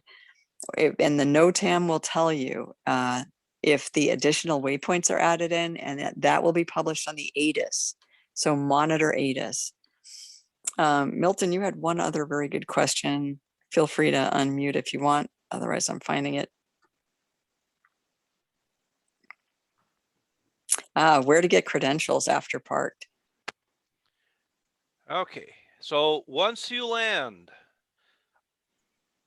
let's go back to the screen. Once you land in ComancheTown, you do have to progress up to the north. And it now exists right here. So here's the Quonset Hut Cafe. Here's emergency aircraft repair. And there's a building now here for aircraft registration. That is where you'll get your credentials. I'm not sure how early they'll start running the shuttles back and forth. Every year, that's a mystery. But you'll need to get the credentials upon arrival. There should normally be somebody running around that will kind of give you kind of a welcome to Oshkosh type thing. Oh, a note for fuel. Basler will no longer be cruising out for fuel. When you arrive, they should be giving you a tag that you put your N number, all your pertinent information, and your road number, and then you have to take it to the Basler, one of the Basler huts. And then from the Basler hut, they will then send out the fuel truck. In the past, there's been a Basler hut somewhere again around this registration. I'm not sure where they're going to be this year. Once they're on ground, I can pass the word along to whoever comes in early who can then redistribute it. So if you're waiting for fuel and just put your tag on your prop like you've done for the last 20 years, nobody's going to stop. They're only going to stop if you actually fill out a tag and turn it into the Basler operation. One more good reason, everybody, to come into the assembly points and fuel up your airplane. And then you're only flying for half an hour or so, unless you get caught into one of the holds.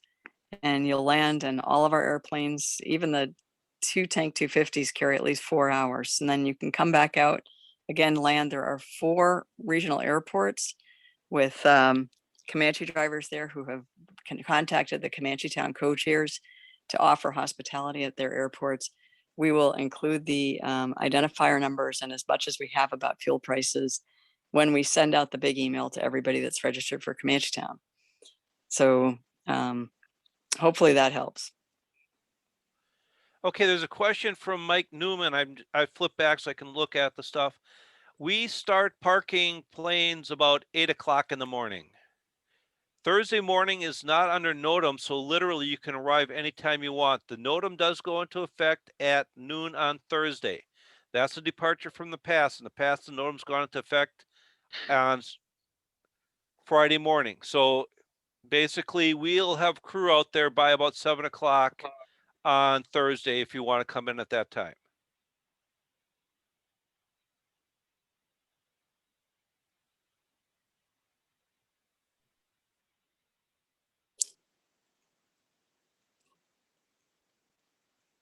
Any other questions from anybody?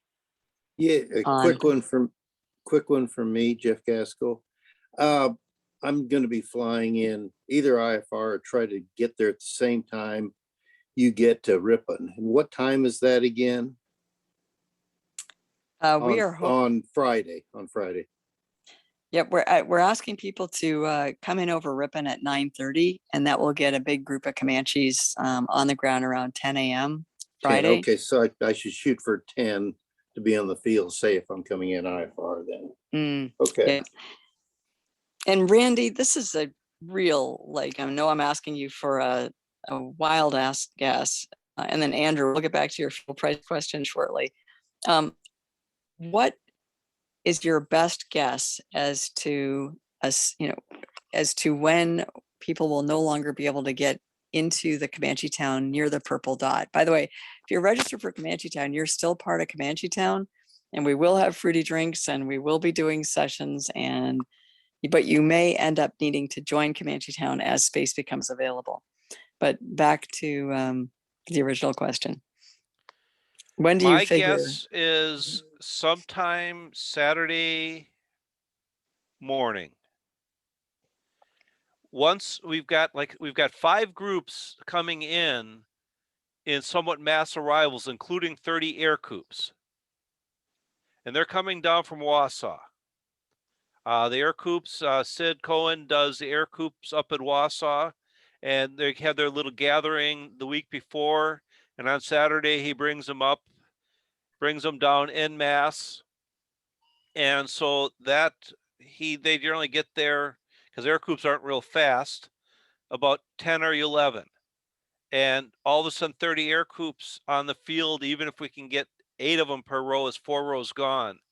The ICS is coming in on Saturday. The short wing Pipers are coming in on Saturday. And there's like 2 other groups that are coming in on Saturday.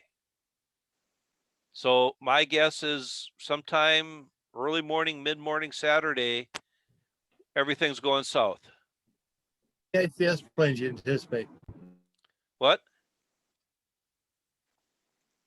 Do you have an idea about how many ICS planes will be coming? I do not have that information. All I know is they've contacted us about coming in as a group. And so they were basically told the same thing that everybody else has been told. You come in as a group, we park you as a group. What we're doing now is within the set of rules that are out there, but it's just doing it with a different twist. So instead of just the first guy coming in with the ComancheTown, we put him in the next available spot. We're pushing you to the south, giving you more options to get more of you into the area before it fills up.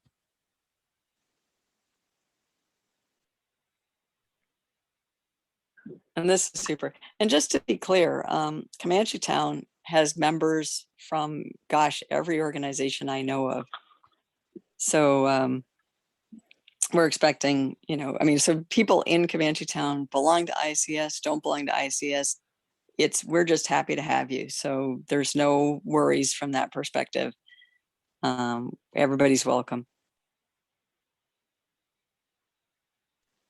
Hey, TJ, this is Mark. TJ, this is Murray. I'll give a shout out to Randy's earlier call for vintage volunteering. I think I've been a vintage parking volunteer for about 8 years. My son for about 6. We have a great time. Randy's crew is fantastic to work with. I know others in the group are also volunteers, and it's really helped us understand how the parking process goes, as well as get to see really cool airplanes right up close as they're pulling in.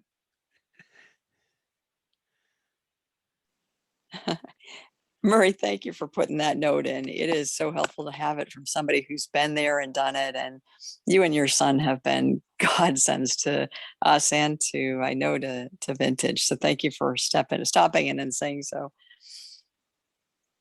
Yeah, unfortunately, I won't be there this year to help out, but I do plan to be there next year. We are looking forward to that.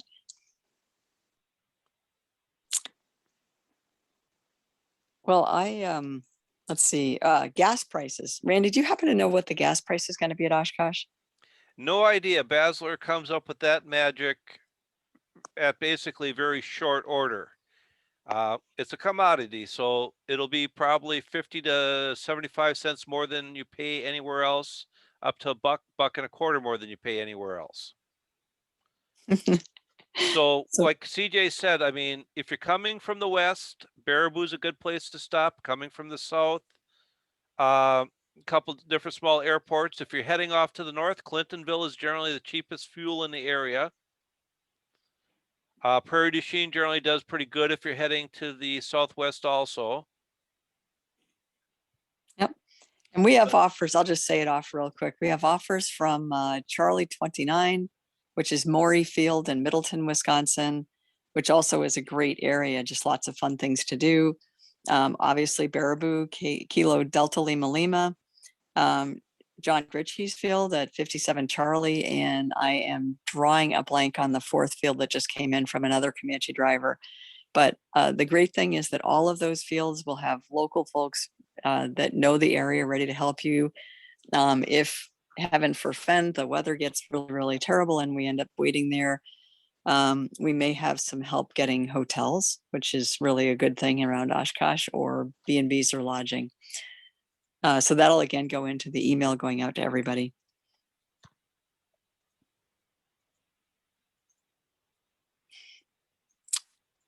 I'm going to call it going once and going twice on questions, because I want to return to the NOTAM approach procedures because of the importance to cover that as well. Does anybody have last questions on parking and camping?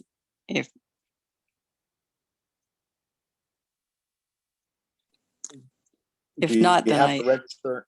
Do you have to register and pay for camping in advance, or the day of is fine when you arrive? Once you arrive, then you'll go down and pay for your spot. Actually, Russ, I'm glad you asked that. Randy, because it will make logistics easier, we understand that we cannot pay in advance and stake out a spot in advance. But is it possible for us to purchase multiple spots, and as we have done in years past, and then have people pick up their parking credentials when they arrive? They have to be there before they can get their credentials. Okay. Because the other one is basically reserving spots. Okay.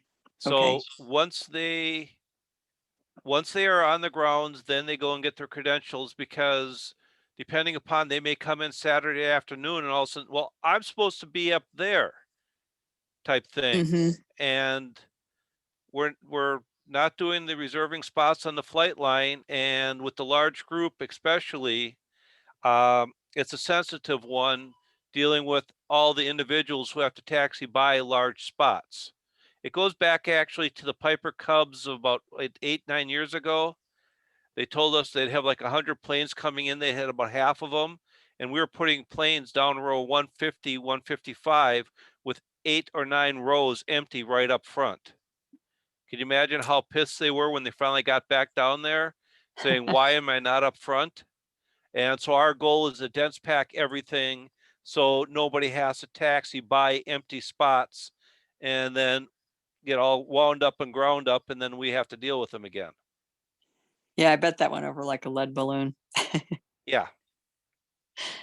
Well, Randy, you and Vintage Parking and Camping have really done an extraordinary job, in my opinion. I would just want to thank you. Everybody, Randy and I have spent a lot of time on the phone. He did a pre-call with the co-chairs this weekend, on a weekend, to help us understand what was possible, what wasn't, and how to work with them within the rules to keep it fair, to keep the people who are not part of a group happy and in a fair situation. And we are extraordinarily grateful and appreciative. It's a heck of a lot of work. We're just starting to understand what running something like Oshkosh is. Well, actually, I'm not even going to go there. We don't. That we're starting to understand a little bit about what you are dealing with as we come in mass on the ground, and we are grateful. I will be on the ground starting, like I said, tomorrow. If there are questions, either if you go through CJ or some people, you've got my number. If I can answer them, I'll be glad to. Sometimes you may send me a text and say, hey, could you give me a call? And that's generally what I ask for this next week. Send me a text. Hey, this is so-and-so with ComancheTown. Could you give me a call? And then I'll give you a call back and we'll deal with it. Fantastic. Just a quick note before we return to NOTAMs and flying into this kind of airspace. The co-chairs, myself, of course, but critically Patrick Donovan, Zach Grant, Russ Wright, who isn't going to be able to make it in this year, but nonetheless remains a co-chair. Tucker Rice, the head of Millennial Wings. This year, for the first time, Kristen Winter will be involved. She has to be at Wapaka. And then with the Piper Flyers, and many of you belong to that. Piper Flyers and Cessna Flyers are run by Jen, and I'm drawing a blank on her husband's name. And there's that Wapaka gathering Friday and Saturday. If you are in early, we may try to get a group over to just go to those sessions, and let us know if you're interested. But all of us should be able to help. And then just a quick shout out to John Gritschke, who's on with us now, Eric Jones, who has been responsible for our t-shirts and may be able to help us with some ability to move groups around. Eric's got a busing company. Anyways, he's done some surveys and has been a tremendous supporter, even though Eric has the fortune and misfortune to have a bird that was built too late to get into vintage. But I think he's going to be just south of us with his PA-12 on floats. So, and then Joe Canepa, who is helping us with Baraboo. That's so just want to take a quick moment to say thank you to everybody who helps make this possible. Randy, you and your volunteers, and then everybody else. T-shirts, yes, there will be t-shirts.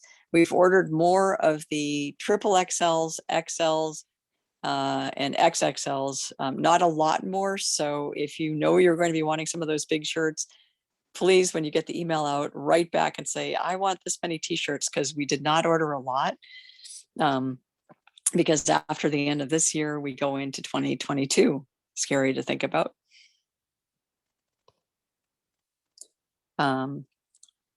Last call. Randy, you rock. Thank you to you and all of your group.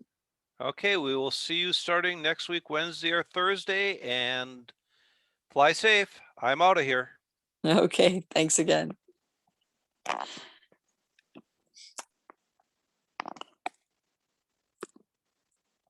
So back to arrival. So any comments before we return to the NOTAM arrival procedure? The t-shirts, stand by 1 second. I may have an answer for you very, very briefly. If I can't do this almost instantly, I'm going to defer it. Okay. Pete, can you allow me to, actually, I think I've got screen share. Yep. Very briefly.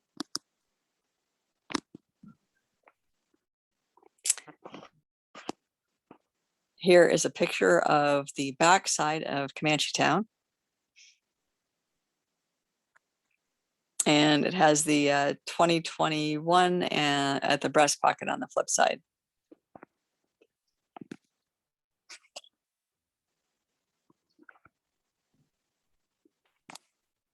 Now I have to.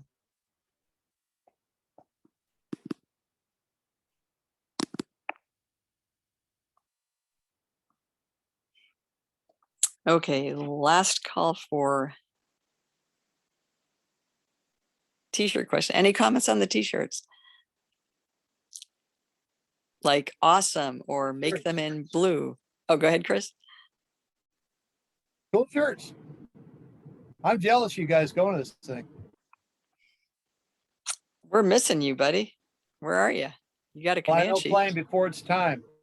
Yes, that is wiser words were seldom spoken. Let's put the shirts back up so we can see them again.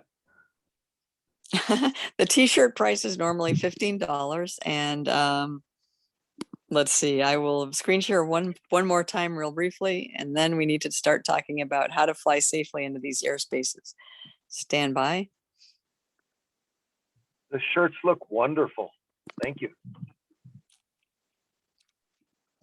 Oh, you're sharing your screen, and of course I'm not where I need to be. Sorry about this, folks. All right, I'm going to stop broadcasting because I'm having technical difficulties.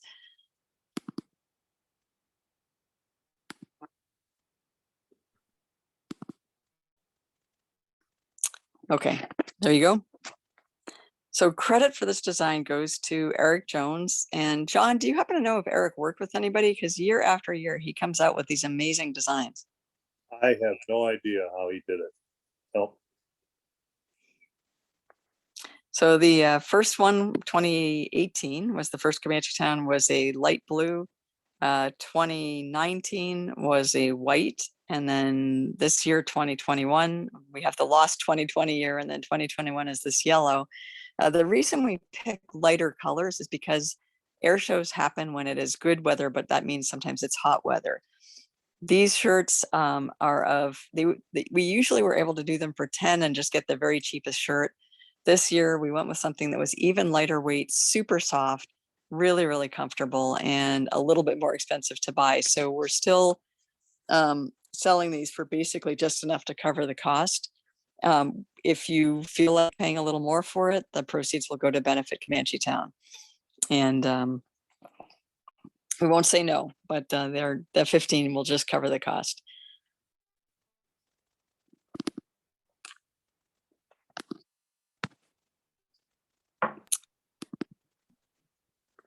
Okay. Left over, I want an extra. If any extras are left over, I want an extra large. I'll tell you what, shoot an email and we'll see if we can't wrestle a couple. Normally it's come to ComancheTown and get your shirt, but we'll see.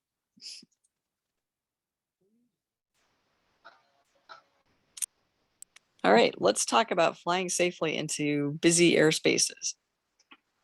I'll throw up the wake turbulence thing again. That didn't get done, but it's a real thing, especially when you're low and slow. I've had it happen to a smaller plane than a Comanche behind a pits that I was playing with, you know, and we were coming in to land together. So you want to be above and upwind if you can of the guy's turbulence in front of you. That, Chris, is extremely helpful. So even with a small airplane, you want to be above and upwind, is what you're saying. Definitely. Once they've touched down, they don't make any more vortices because they're on the ground. So also land a little bit past them if you can. And given that we're trying to stay very, very much also on altitude, will being just a little bit upwind handle the question? They go down and they blow with the wind. So, you know, wake turbulence goes downward because it's the lift that keeps your airplane up, and it blows with the wind because it's part of the air mass. I'm just saying folks need to keep that in mind because it's going to be busy traffic. Yep. And all of you probably remember what that feels like when we were primary students and we were doing 360-degree turns trying to make sure we didn't gain or lose altitude, and you'd know you got it right if you felt that little bump at the end. Just to remind y'all. No, it feels much worse. I've been 90 degrees in this thing. I've seen an airplane do it much worse, taking off behind a 130 at Van Nuys. He got into his. Just be mindful of it. Yep. Oh, I'm saying the wake turbulence of a smaller aircraft. Yeah, no, thank you for that heads up, Chris. I can go back to the NOTAM if you want. Yes, please. Okay, here you go.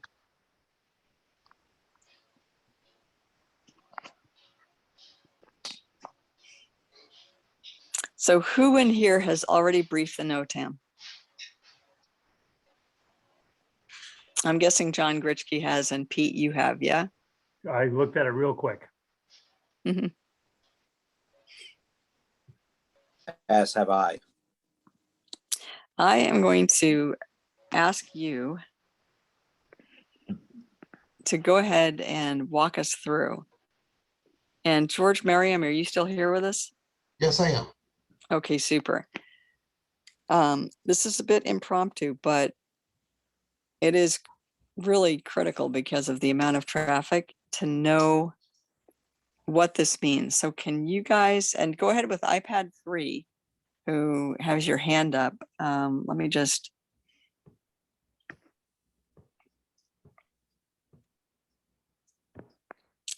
Mark, This do you is want to where go we ahead started. and, That's where we started. okay. And Mark, do you want to go ahead and jump in with your hand up question or comment?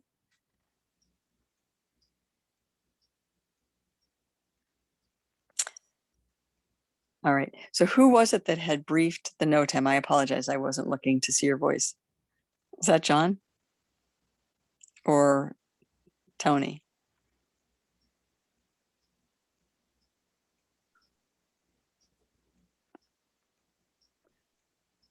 I think what I'm going to do here is just sort of walk through the diagrams quickly. We've seen this one already. These are the new approach points, Green Lake, Puckaway, and Endeavor Bridge. Ripon used to be the first point. They've added these because they're expecting to have a line of people. And then the arrivals, again, Endeavor Bridge, going to Puckaway, going to Green Lake, going to Ripon.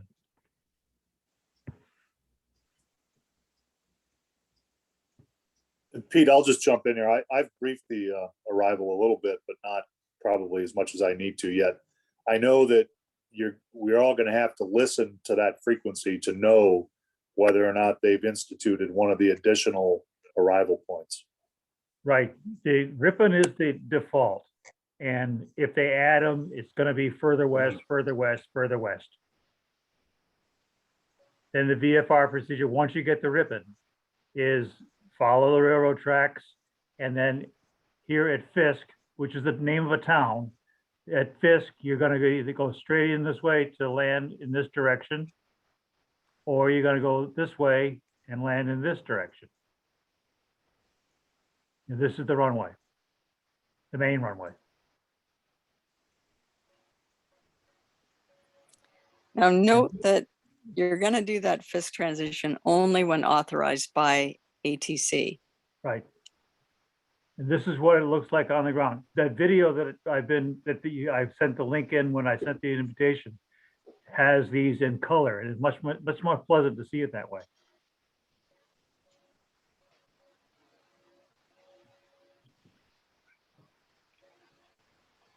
And this is the holding. This is where I just had before.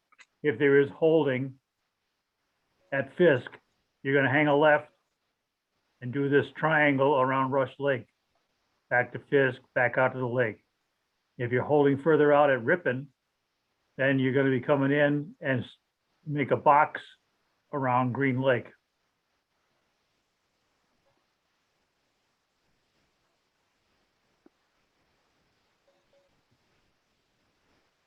Then this is up close and personal.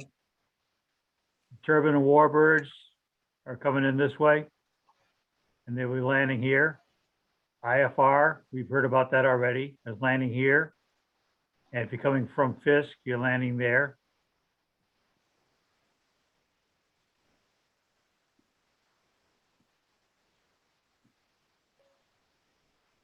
And if they're landing to the west from Fisk, you come up the railroad tracks, go across and come in here.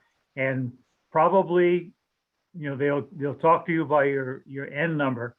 Probably at about this point, you're going to be told to turn base and land on this dot, the white dot.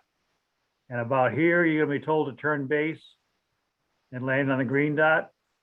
And if you go all the way out here, you're going to be landing out here on the orange dot. So don't expect to fly the whole pattern. You're going to get cut off to go to the dots by ATC. They will tell you when to go to your base.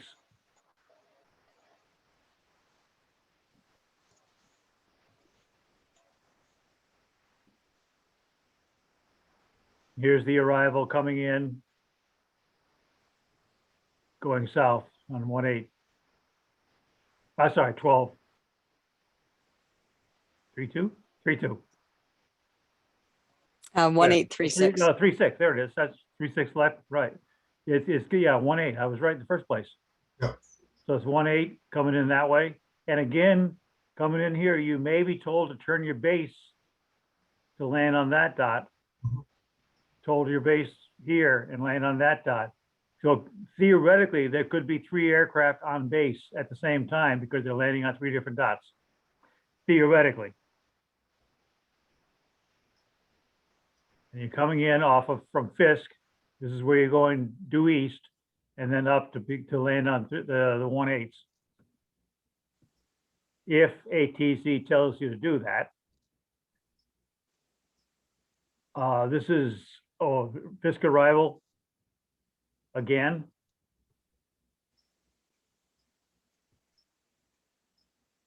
Pete, I've got a question about landing on the dot. Does that mean touchdown point? Is that the dot? Yes, there's 3 different dots on the runway as your aiming point for touchdown. And when it is heavy traffic, they actually do have aircraft landing on each dot at the same time. The spacing is, I think, somewhere around 1,000 feet rather, between the dots. Okay. Yeah, what they'll do, Pete, and I know you know this, but just to answer the gentleman, it's not a big deal if you land a little bit beyond the dot. They do not want you landing prior. Yeah, so if you're told to go on the pink, well, there's a blue dot too. If you're told to land on the blue dot, don't land up here where 1/8 is. If you're told to land on the purple dot, don't land on the yellow. That's what he just said. Well, no, he actually said something a little bit more specific than that. Go ahead, John, and say it again. They will actually tell you if it looks like you're going to touch down prior to the dot that you've been assigned. They'll coach you along. You know, red Comanche, keep it flying, keep it flying, keep it flying. They don't want you touching down prior to your assigned dot. If you go beyond a little bit, it's not a big deal, but don't land before it. Somebody's right behind you, so don't be landing short, because that guy's got his airspeed and his touchdown point. He doesn't want to run into the tail, so that's why they want you to land on that dot. Keep the power up. Power puts you on what point you want to land on. Yeah, there is a Fond du Lac diversion. If Oshkosh becomes saturated, then they'll send you to Fond du Lac. This is when they get overloaded. And in the NOTAM, it says, if you are sent to Fond du Lac as a diversion, when Oshkosh becomes open again for receiving aircraft, it could happen because the runway is blocked. That's the main reason. Something blocks the runway, then the diversion sends you to Fond du Lac. Whoever gets sent down here has first dibs to go straight up the railroad tracks right back to Oshkosh. The people out here are going to stay in the holding pattern because they didn't get diverted. So you get first dibs if you get sent out here. It's not terrible. It's not, that's the whole idea, is it's not terrible. But this would only happen if there is a reason that they cannot use the runway. So Peter, just to clarify, that means you're going to be landing at Fond du Lac? Correct. You will be landing. You'll be sent to Fond du Lac as a diversion. And how do they communicate to you when it's time to, take off and come back? There's a tower at Fond du Lac.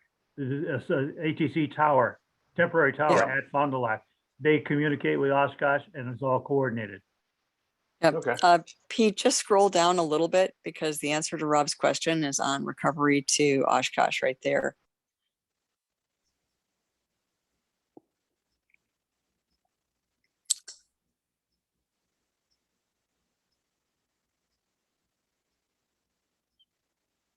Okay, everybody read it fast?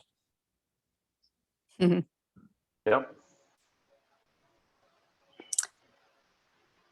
There's a very, very good question in the chat window. And John, you may have this also. At what point do we descend to pattern altitude from 2,300 feet? And that actually is, John, John or Tony, do you want to respond to that? I honestly, CJ, I don't remember whether they said to descend to pattern altitude.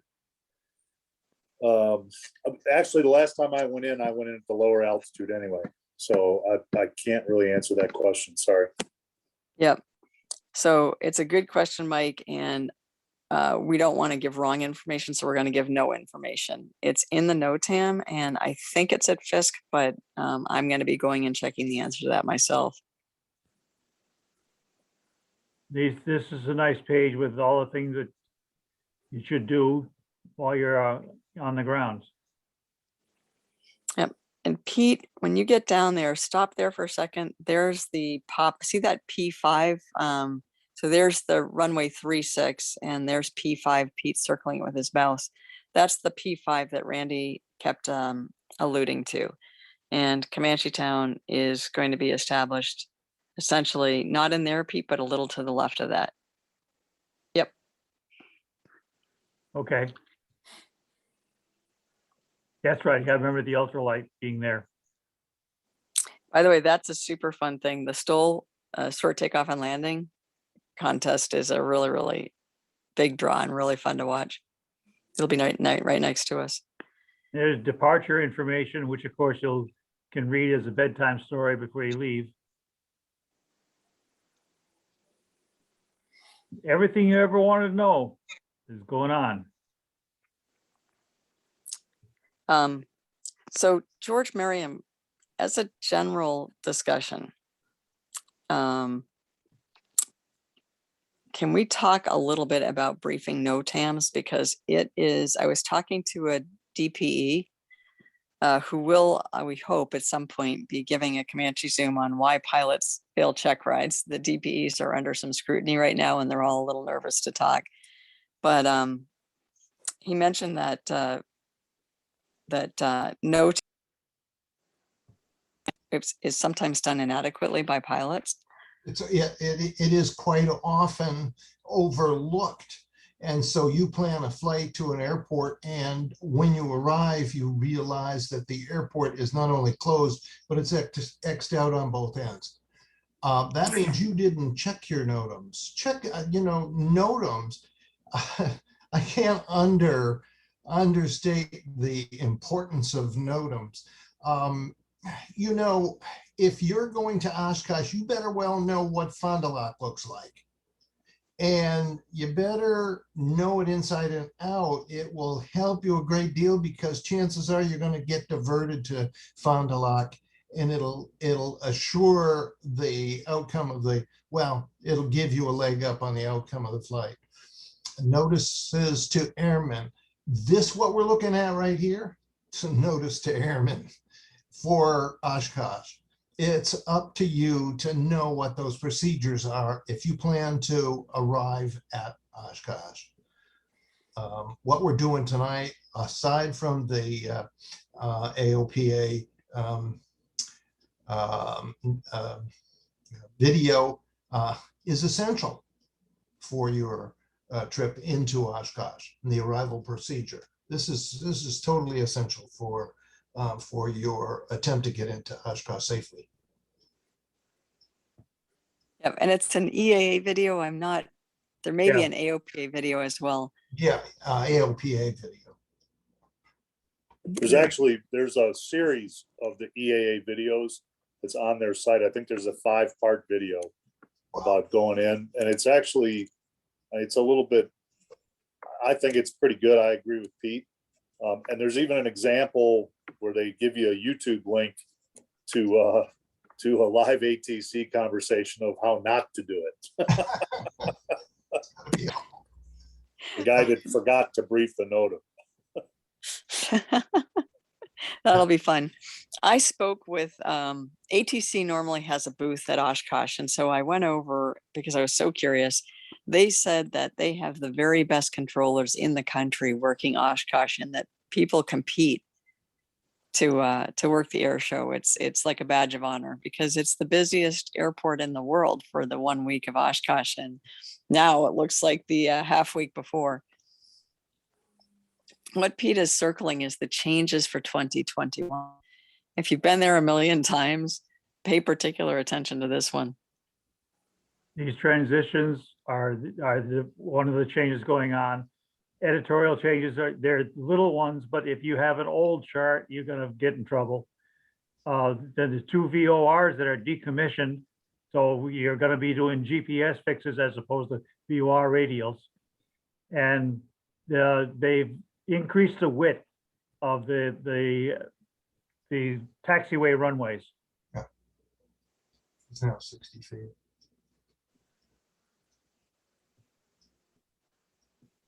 My recommendation on all of these things is any page that has a drawing on it like this, have that in your hot little fist when you're flying. If it's all kinds of words, you may not need to have a printout of it in your hands, but you should understand what's on it. Like all this stuff here, you should know it before you go. But this is something you want to have in your hand. It just makes it a lot easier. Don't rely on your GPS to give you this. Same story here. You might want to print that one. Then you definitely want to print this one. Have it in your hands. You got it. And maybe even highlight some of the things on here. Like up here, the frequencies. Highlight that. Essential 125.9. You've got to be on that frequency, and then Fisk approach 120.7. Boy, that's got to be written on your dashboard. Yep. Oh, and make sure you've done your ATIS numerous times, 50 miles out. Yeah, I recommend as soon as you can pick this up, start listening to it. That's it. And it repeats. It takes about what, 2 minutes maybe to get through it, roughly. It gives you the whole approach verbally, and you know when to do what, and what you should be seeing, and stuff like that. And then just listen to it until you know it by heart. A lot of the large airports have arrival procedures. And what we're looking at here is an arrival procedure, not unlike an arrival procedure at any large airport. Small airports probably do not, but if you're going into Charlotte, if you're going into, Kennedy, you're going to get an arrival procedure. Well, guess what? You've just been assigned an arrival procedure, and it'll behoove you to be very familiar with every aspect of that procedure. There's the ATIS, and there's the Fisk approach 120.7. What's the is there another ATIS or an ATC frequency before 120.7? I don't believe so. The next one you'll be doing is ground. Okay. But the the tower frequency at because he's going to flip you over to tower frequency. Yeah. If I was doing this, I would also right about here, I would write down the altitude, so that I can remember what it is. And if it changes, I would write the altitude in for here. Right. Just as a reminder. I mean, it's here, right here, but it's a lot nicer to have it right next to where you're flying. Yep. And maybe put the frequency there too. It'll be evident because you're going to be right behind somebody else. And now you're flying formation. And whatever he does, if he goes off altitude, let's say it's 1800, and he goes off altitude and starts doing something crazy, then and you're probably supposed to maintain radio silence pretty much. Only if he's bizarre, don't do what he's doing. But other than that, you should follow him. This is another one that I would print out to have in my hand, because it's not unlikely that you would get it. Pattern is perfect. And again, I would, for my own use, I would put the altitude. I would put the altitude to go on those. Right. Wouldn't it be 1800? And then you get down to the nitty gritty here. Again, you probably want these available in your hand as opposed to in your memory or on the GPS. In fact, it won't help you. The GPS won't help you here. Understand what they said on the radio is anticipate what they were going to say. Yeah. And you'll more likely understand what tower said to you or approach control said to you. Anticipation helps you a lot. And that means familiarity with your approach procedure. Yeah, see, it's 1,500 feet between the dots. Yep. You're Which going is- to practice your target landing. That's about half a normal runway. But that And other so- guy in front of you is going the same speed. So don't worry about him as traffic because he's going to keep going. Same as you're going to keep going. You're going to use your brakes and so you don't. See, all of these things are things that you need to be able to refer to if you're told to do them. And Mhm. you know, if it's on your computer, it's no use. If it's in the flight bag up back in the luggage compartment, it's of no use. You want it in your hot little fist. You don't have to print 32 pages. You can get by with about 10 or 11. They're the important ones to have in your hand. Know what to do at Fond du Lac, even though you may not use it. Right. Now, I will say, I'm going to just ask for a quick poll. I've gone in, I think, 8 times, including sometimes twice in the same week. I have so far had several straight-ins and you know, coming in late on an IFR flight plan. I've never ended up in the hold. It's if you have really briefed the NOTAM so that you feel like you have an understanding of what might happen, you can just be relaxed. All you need to do is listen. They have done this a million times. What we don't want to do is make you go in feeling completely tense and scared and not able to concentrate. This is something that has been done for millions of, I think it might even be a million arrivals at this point, because they get 500,000 people at Oshkosh every year and some ungodly number of airplanes. You must have briefed this. You really need to have gone over all of it so you're not surprised. But it is not generally the case that everybody ends up in a hold around Green Lake for 2 hours. That was an exceptional year. Be ready for it, have a plan, but know that in general, you're just going to go along, you're going to fly at this altitude. If you look at your ADSB, you'll have a little bit of a screaming moment, unless you're from a really busy airspace, in which case you're going to be like, yeah, here we go again. But if you follow the procedures, stay at your altitude, listen to ATC, they've really, this is a very well established approach procedure. And that's it. With the advent of ADSB, a great safety feature that they've now added is the ability to talk to you by your tail number. So that if they want you to do something, they will tell you, you know, 68 Papa, do this. Yeah. Beautiful. Good point, Pete. Yeah, it used to be white. It used to be white Comanche, but it used to be, yeah. How many white Comanches are there? It gets, you know, like when I was going into Lakeland, I was Piper. Yeah. You know, they identified me as Piper. There was 3 of us that were Pipers. Yeah. You figured it out pretty quick what it was, though. This is the point where I have the advantage when they say red Comanche. Oh, there you go. One of a kind. But even your red Comanche, John, is going to be their tail number. They're talking to you. It could be, but you know, we'll see. And it was interesting because know how to rock your wings, and they're great. They're super positive. They'll be like, "Hey, red Comanche, rock your wings," and then you do, and they'll be like, "Good rock," or they'll be like, "Come on, you can do better than that." And the reason is they need to make sure that you have heard them, but it's radio silence.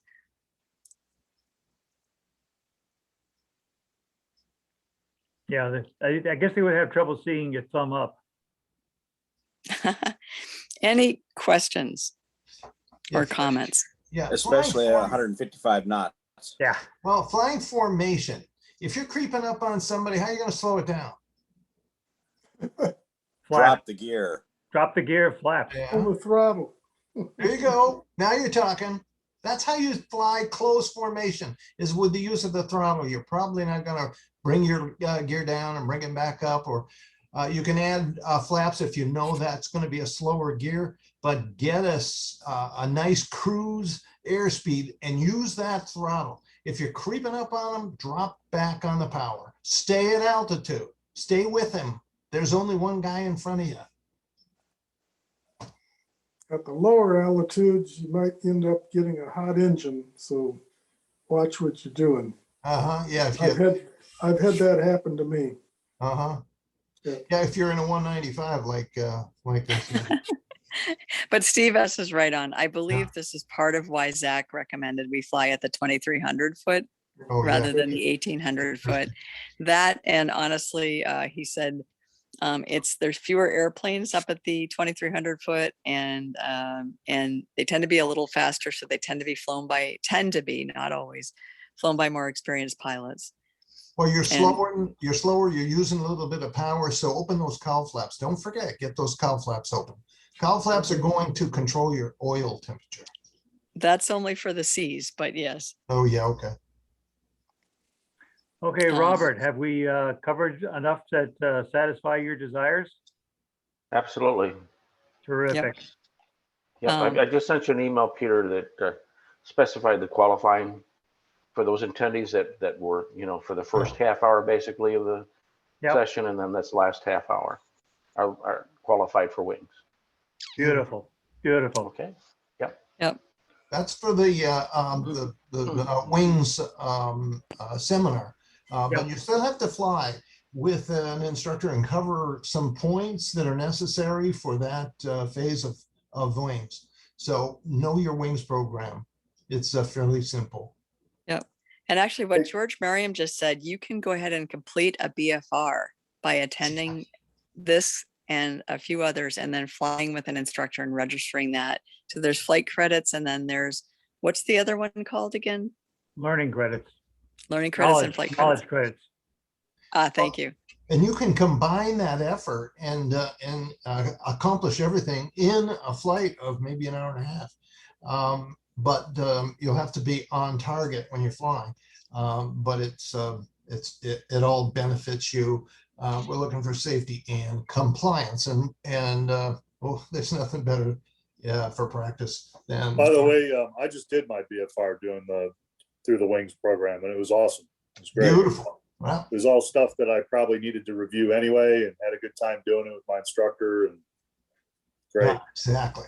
If you have a history of doing wings things, if you've done a few of the different levels, your record is used by the computer to suggest activities, particularly in the flying part. If you go on the wing program on the website, it will suggest to you certain knowledge things that they would think that you might benefit from based on your history. And the same thing with the flying. Each wings phase, there are 3 knowledge requirements that you have to satisfy. And there's a whole list of different choices to make on that. And then there are 3 tasks, which are a group of things to do in a flight. There's a bunch of things to do in a traffic pattern. There's a bunch of things to do in navigation. There's a bunch of things to do in aircraft control and emergency procedures. In fact, I did an IPC as a wings thing, and which was very handy for me because I hadn't done any approaches. But this is a very, very well thought out, very versatile program, particularly if you could find an instructor that knows what they're doing with the wing stuff. They can really guide you. They can guide you to stuff that is really useful, not dull and boring and not useless. Once you do it, make sure to apply and get your little wings pin. Femco sends those out. Yep. Nice. Another very important thing is let your insurance company know that you're doing. Oh yeah, definitely. Yes. I ended up with a $290 reduction in my premium this year, and I'm 82 years old. That's about a 10%, right? Because about what most of them do is a 10% reduction. Yeah. Steve, way to go. Pete and CJ, I just wanted to say real quick, I scanned the NOTAM, and the only mention I can find of actually descending from 2,300 to 1,800 is on the turbine and warbird arrivals page. So I'm not really sure. I would Probably imagine what ATC is gonna tell you when to come down. Yeah, I That's- think so too. And it wouldn't hurt to ask. And They're I'm gonna, pretty, they're gonna sequence you on the downwind. And if there's people below you, they're gonna extend you out a little ways until you are ready to turn and you're safe. Yeah, Oh, Steve, thank you. That's, that's helpful. yeah, Yep. yeah. Yeah, air traffic control is watching you as well as you're looking at the traffic around you. okay, But that just makes it so, one second, Pete. This is why it makes it so important to be brief, but then remember that they've got the best air traffic controllers and they're talking to us. They call us out each individually and then do exactly what they said. And as Pete was scrolling through that NOTAM, there were a couple of places that say, do what air traffic control says to you to do. yeah, do it when they say to do it. Uh-huh. You know, like for instance, don't be surprised if they have you turn earlier than you expect for your base leg. Make a short approach. Yeah.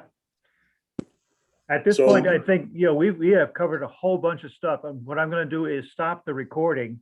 This is going to be available tomorrow on the website for those who want to review it. And for anyone who did not see it, they can go back and look at it many times, whatever. But it's one of the things that we do with the Comanche Zooms. They are always available on the website so that you can go through, you can jump from one part to another. You don't have to look at the whole thing and find what you're looking for. So with that, I am going to say good night and end the recording. You guys can do it whatever you want at this point. Good Just night. a quick thing. Good night, Pete, and thanks again for all Thanks, you Pete. do.